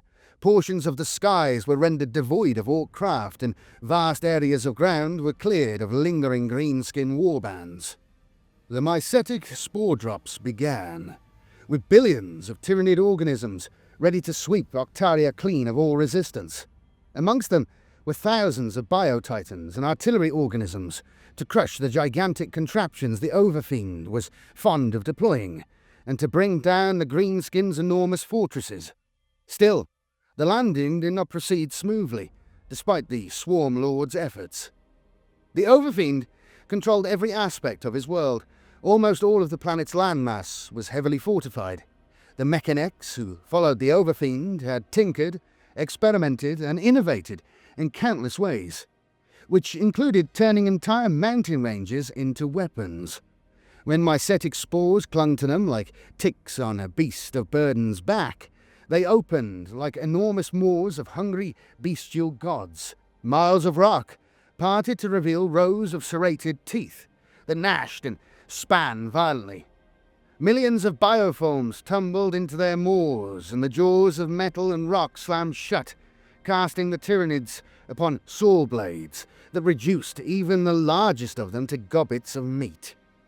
The Overfiend. The Overfiend is the ruler of the Ork Empire of Octarius. It is a title rather than a name. Imperial observers have noted that numerous Orks have claimed it for themselves when the former holder has been slain, or, as in the case of Gorsnik Magash, when he left to wage war on Armageddon, has left Octarius. To become the Overfiend, an Ork must possess incredible physical might and cunning. They must have the strength and size to kill perhaps dozens of rivals, all of whom are colossal warriors with slabs of battle-hardened muscle. A contender for the title must also have the brains to outwit them all, for few greenskins are completely above the use of ploys and tricks to bring about the undoing of an enemy, especially if the outcome of such actions are particularly amusing. The scrap cities moved and changed, their topography adapting to the cunning whims of numerous war bosses. Strategically strong positions in high ground seized by the Tyranids at great cost suddenly sank to becoming exposed killing grounds, enabling the Orks to slaughter bioforms there with ease. Enormous mounds of scrap emerged in open ground, overrun by immense swarms of Tyranids. They created warrens of narrow choke points, which evened the odds for outnumbered greenskin defenders. Tyranids outflanked Ork positions in the miles-deep underscrap beneath greenskin cities. Many of these areas were compacted by enormous steam-powered machines, crushing any bio-horrors inside. Other parts of the underscrap were hoovered up by enormous magnets and dumped into furnaces as large as small towns to be melted down. Countless Tyranid organisms trapped within the scrap were incinerated. Despite the enormous losses and the great setbacks that Ork machinery caused, the Swarm Lord had reserves enough to continue the invasion. The hive mind cared little for how many of its creatures died, so long as the planet was claimed.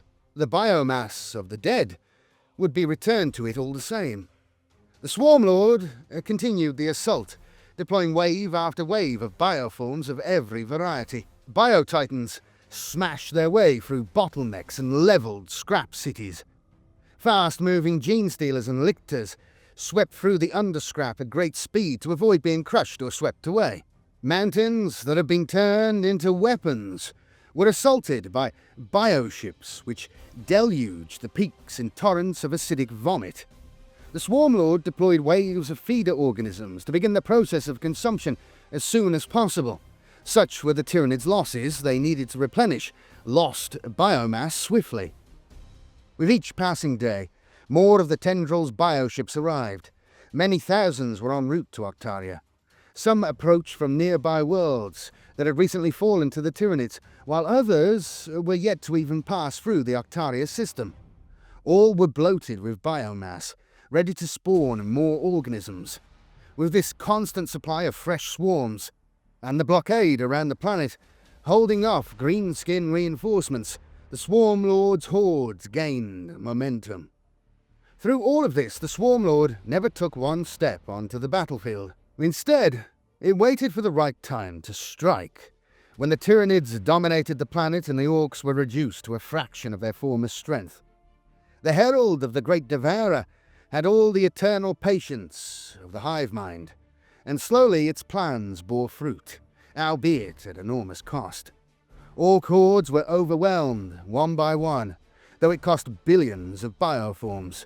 The shredded corpses of bio-titans littered battlefields all over Octaria. Fields of dead Tyranids were hundreds of meters deep. For all the slaughter the Orks were inflicting, the Overfiend was becoming isolated. Like some oceanic behemoth, waning as it sunk into the lightless depths, the Ork forces were gnawed steadily away by the life forms swarming around them. The Overfiend was slowly separated from his champions, who were being picked off one by one. Regardless, the warlord of Octarius was a colossus born for war, an irresistible force, an immovable object who crushed any and all before him.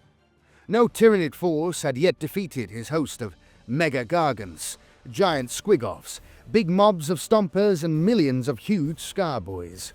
Thus far, the Swarm Lord had endeavoured to keep the Overfiend occupied, to prevent him from seizing the initiative, costing the tendril dearly, but the time was ripe to slay him for good. Ork resistance elsewhere on Octaria was increasingly sporadic and weakening by the moment. Even with this advantage, overcoming the Overfiend would be an enormous task. A direct assault required so many bioforms to be successful, it might give breathing space for surviving war bosses elsewhere to regather their strength. The Swarm Lord summoned countless beasts to him, forming two distinct megaswarms. The first was to surround the Overfiend's army and attack it from all sides. The other was to form a second circle around the battle, acting as a blockade against any Orc forces that might attempt to intervene. The Overfiend's hordes had been besieged within an enormous scrap city known to the Greenskins as Megascrap. The Swarmlord committed hundreds of Biotitans to the attack. They included Hierophants, Hierodules, serpentine beasts with barbed tails and envenomed fangs, and scorpiad monstrosities sprouting biocannons as large as an Orc truck.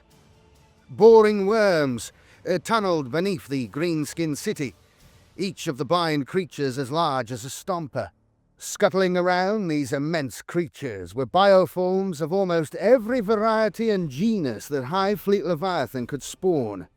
The Tyranids were seemingly numberless, no matter how many the Greenskins cut down with ferocious chopper blows, earth-shaking cannon fire, or torrents of ferocious dacker. The Orcs could not kill enough. Conversely, for every Greenskin slain, every Gorkanaut or Morkanaut rent apart, there was no replacement. The Swarmlord expended Tyrant Guards and Morlocks as it would termagants in any other battle. Orc after Orc used up all their ammunition, blunted their axes, or found their buzzsaws blocked with chewed-up meat. Every inch of the battlefield was covered with corpses and lost weapons. Gargants found it difficult to maneuver around the wrecks of their fellows, whereas comparatively agile Biotitans clambered over the devastation like nightmarish arachnids. The Swarmlord watched over it all with patience. The Overfiend was all but unstoppable. The number of bioforms he had killed was beyond count, and his power claws, armour and skin were slick with Tyranid ichor. With each passing second, his tally grew larger, but he was becoming isolated. Even his biggest and meanest Scarboys were struggling to keep up with him, and those that still lived bled from many wounds. Then came the moment when the Overfiend, slaying a rampaging Carnifex, suffered a deep wound in his thigh from the monster's death throes. As the Orc Warlord roared in agony, the Swarmlord knew its moment had come. Finally, it took to the field, with hundreds of Tyrant Guards and Carnifexes serving as shields. The Swarmlord and its bodyguard clashed with the Overfiend and his remaining Scarboys. Tyrant Guards were beheaded by great sweeps of immense power axes. Knobs were run through with scything talons. Carnifexes were leapt upon by multiple Scarboys and dragged down. Death Dreads were barreled over by broods of Tyrant Guards, their occupants ripped out of their grotesque contraptions. All the while, the Swarmlord duelled with the Overfiend, content to let the colossal Greenskin exhaust itself by using its speed and agility to avoid the war boss's strikes. The Herald of the Great Devourer kept moving, parrying blows with its bone blades and making lunges whenever necessary to break up the Overfiend's momentum. It used its multiple arms to great advantage, landing several blows by making it impossible for the wounded Greenskin to know where the next strike was coming from. The Overfiend fought with unmatched ferocity. He never once paused or slowed down. Eventually, however, through his bleeding and wild attacks, the war boss left the slightest opening. The Swarmlord exploited it, severing the power cables to one of the Greenskin's claws with a cut from a bone blade.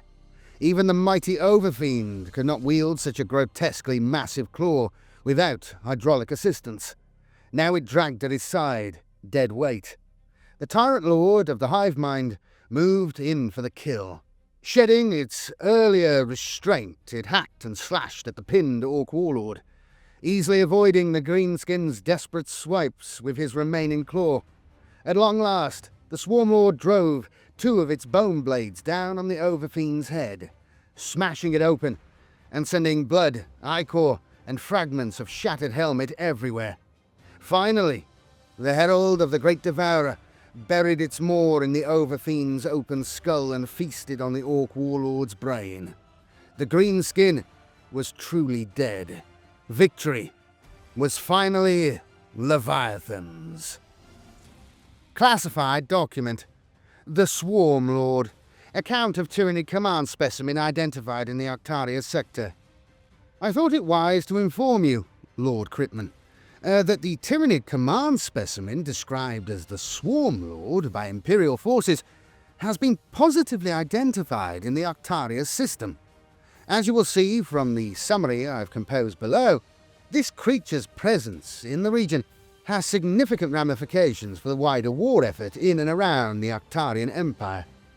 Ever your most loyal servant, JBZ. Since the Tyranids were first properly identified, there have been creatures of that foul race that have inspired more fear than any other.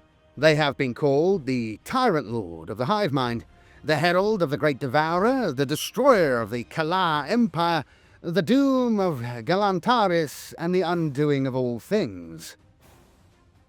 After careful study, we believe that all of these monsters are in fact one and the same, the bioform most commonly referred to as the Swarm Lord. The Swarm Lord is, so far as we can surmise, the very pinnacle of the Hive Tyrant genus. Its power, in comparison to that of a common Hive Tyrant, so much as such a thing exists in such an adaptable race, is akin to a Hive Tyrant in relation to a Termagant. The Swarm Lord's appearance on the battlefield appears to be stress-induced. When lesser synapse creatures or biological adaptations cannot overwhelm certain prey alone. The Swarm Lord's purpose, it seems, is to outthink its enemies. The creature has more autonomy than any other Tyranid bioform we have observed.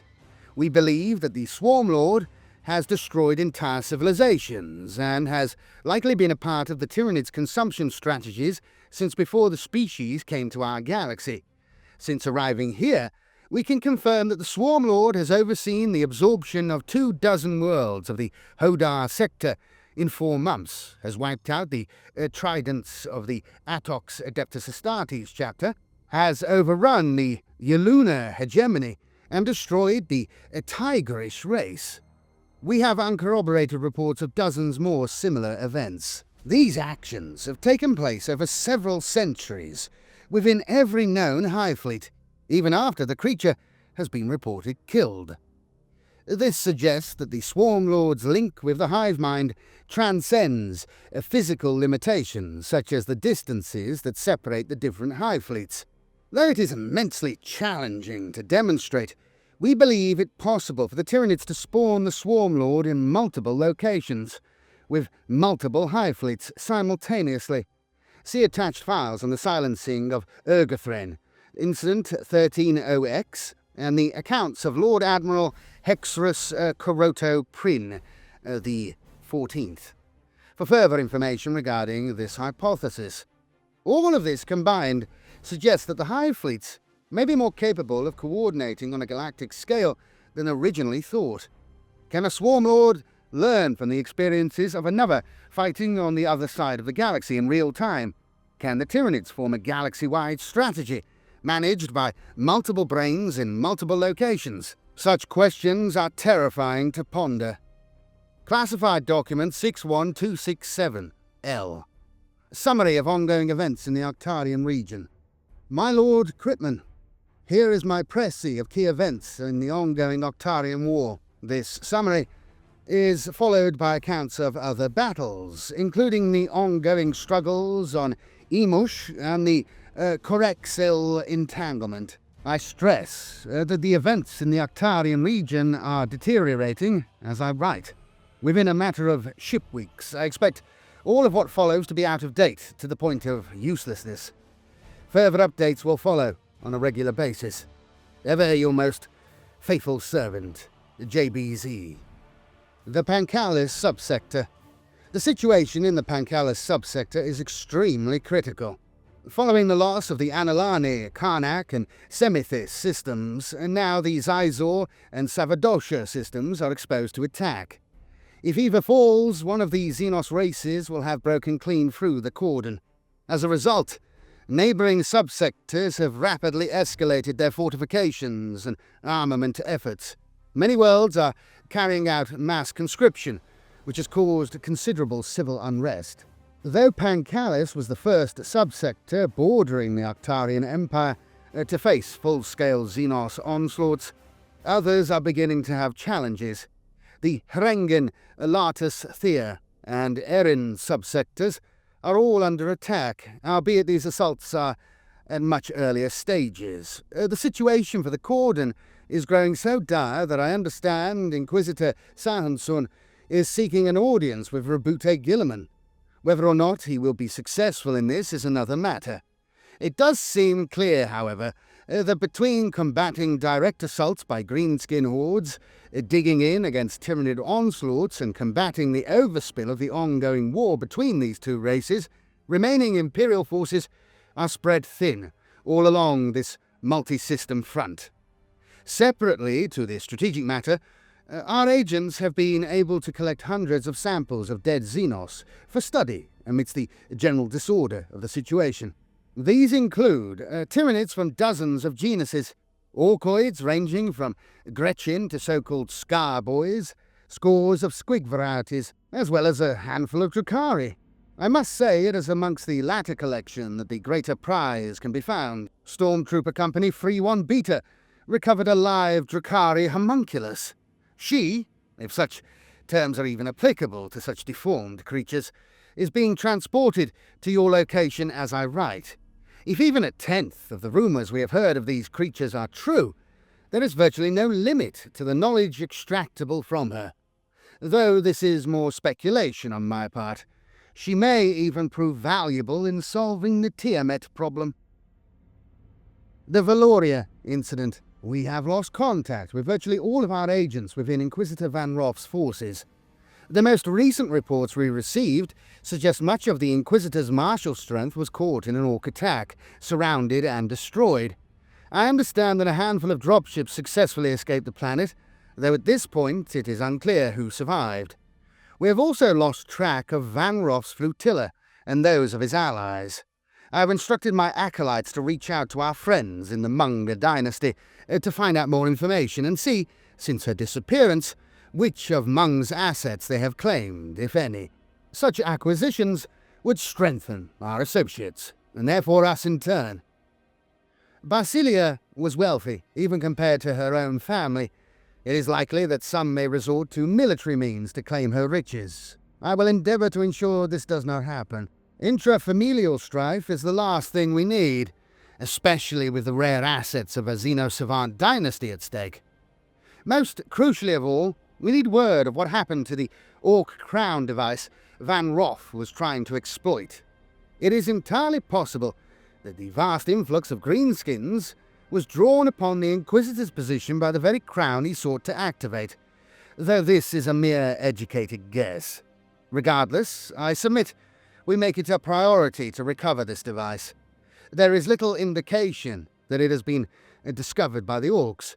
It is clear that Van Roth lacked the skill, the will, and the resources to make use of the crown, but we will not make his mistakes. I have taken the liberty of dispatching search and recovery teams, as well as contacting our allies in the Death Watch.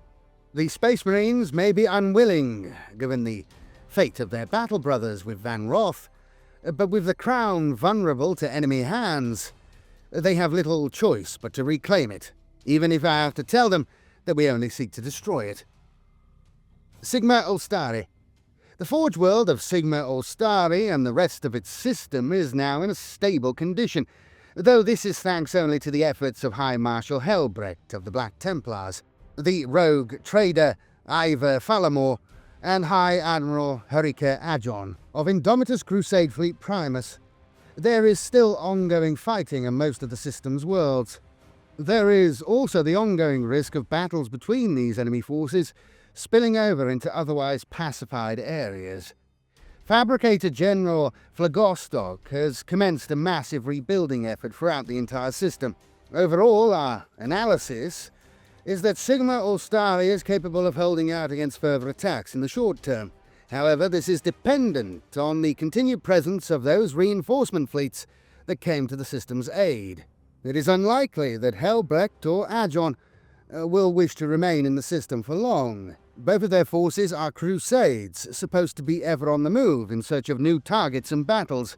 and there is no shortage of these in and around the Octarian Empire. However, we may reasonably hope that the High Marshal will command some amongst his worshipful hosts to remain and bolster Sigma Ulstari's defences.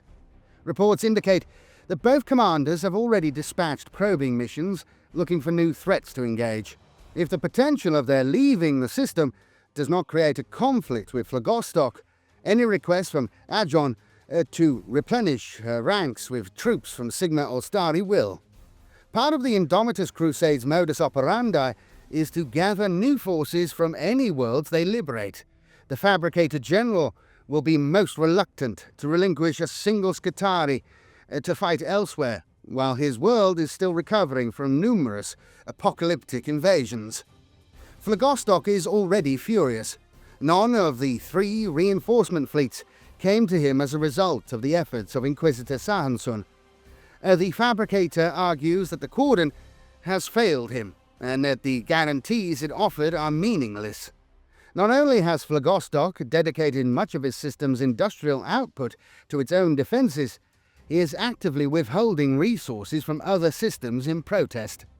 The ramifications of this could be very severe indeed for neighbouring regions. This act might well be self-defeating, for Sigma Ulstari would be left cut off completely if surrounding systems fell to the Orks or Tyranids. Sahansun may even decide to abandon the Forge World. The question I ask is, at what point do the resources committed to preserving Sigma Ulstari's system outweigh the cost of keeping it secure? Octarius. It is quite possible that the most momentous event of the entire war has transpired in the Octarius system, on the world of Octaria. Though only one of a dozen observers we had in the region are still alive, combined data supplied over time has given us a strong picture of what has happened. It appears that a fresh Tyranid invasion tore into the system, supplied with biomass taken from nearby worlds. Biofleets with unnumbered ships operated with uncanny coordination, overrunning all of the system's worlds in short order and isolating Octaria completely. We believe that the Overfiend of Octarius was slain, quite possibly at the claws of the creature we have identified as the Swarm Lord. In the weeks following this event, we have tracked a noticeable change in greenskin behaviour, spreading outwards from Octaria. Infighting has increased. No fewer than 6 Orc warlords have declared themselves the Overfiend of Octarius and are gathering swathes of Orc warbands and tribes to themselves. Already the Tyranids are taking advantage of this. The volume of biomass available to them in the wake of the Overfiend's defeat is so immense that it will be able to fuel huge waves of consumption. I have zero doubt that the Tyranids of hivefleet Leviathan have the upper hand in the Xenos War of the Octarian Empire. I do not know what effect this will have on mankind's cause, but it cannot be good. I must recommend we pass our tidings, anonymously and through appropriate channels, of course, to select Imperial authorities. They must be warned. And with that, we close our exploration of the Octarius War. What a lovely bit of lore. Really expands on everything. Thank you, everybody who's watching. Thank you to everybody who's been giving likes, comments, and hypes on the videos. Really, really appreciate that. I'm almost out. I'm almost free of algo jail. The machine god is almost assuaged, and that's all down to you. And if you can continue to do that, I'd massively appreciate it. Also, do let me know in the comments any kind of lore you'd like me to cover. I'm happy to take inspiration, shall we say. Yeah, I hope you've enjoyed this. Lots of different things going on there. I like it. It's more of a sort of like spanning thing rather than a single battle. You've got like a whole front line being described, and really goes into the sort of chaos of things that are going on in the Imperium. I'm sort of on a bit of a catch-up because of everything that occurred with the channel, nuking it and whatnot. I'm a bit behind on all the lore, so we're just on catch-up now. So lucky for you, you get to delve into all these things that have occurred in this era, Indomitus, and so on. But yes, thank you all again. Please do remember to like the video, subscribe if you're not subscribed, share it with people you think might enjoy it. Give me a like and a hype. And to everybody who's supporting me and the channel, as a patron on Patreon, I should say, and as a channel member.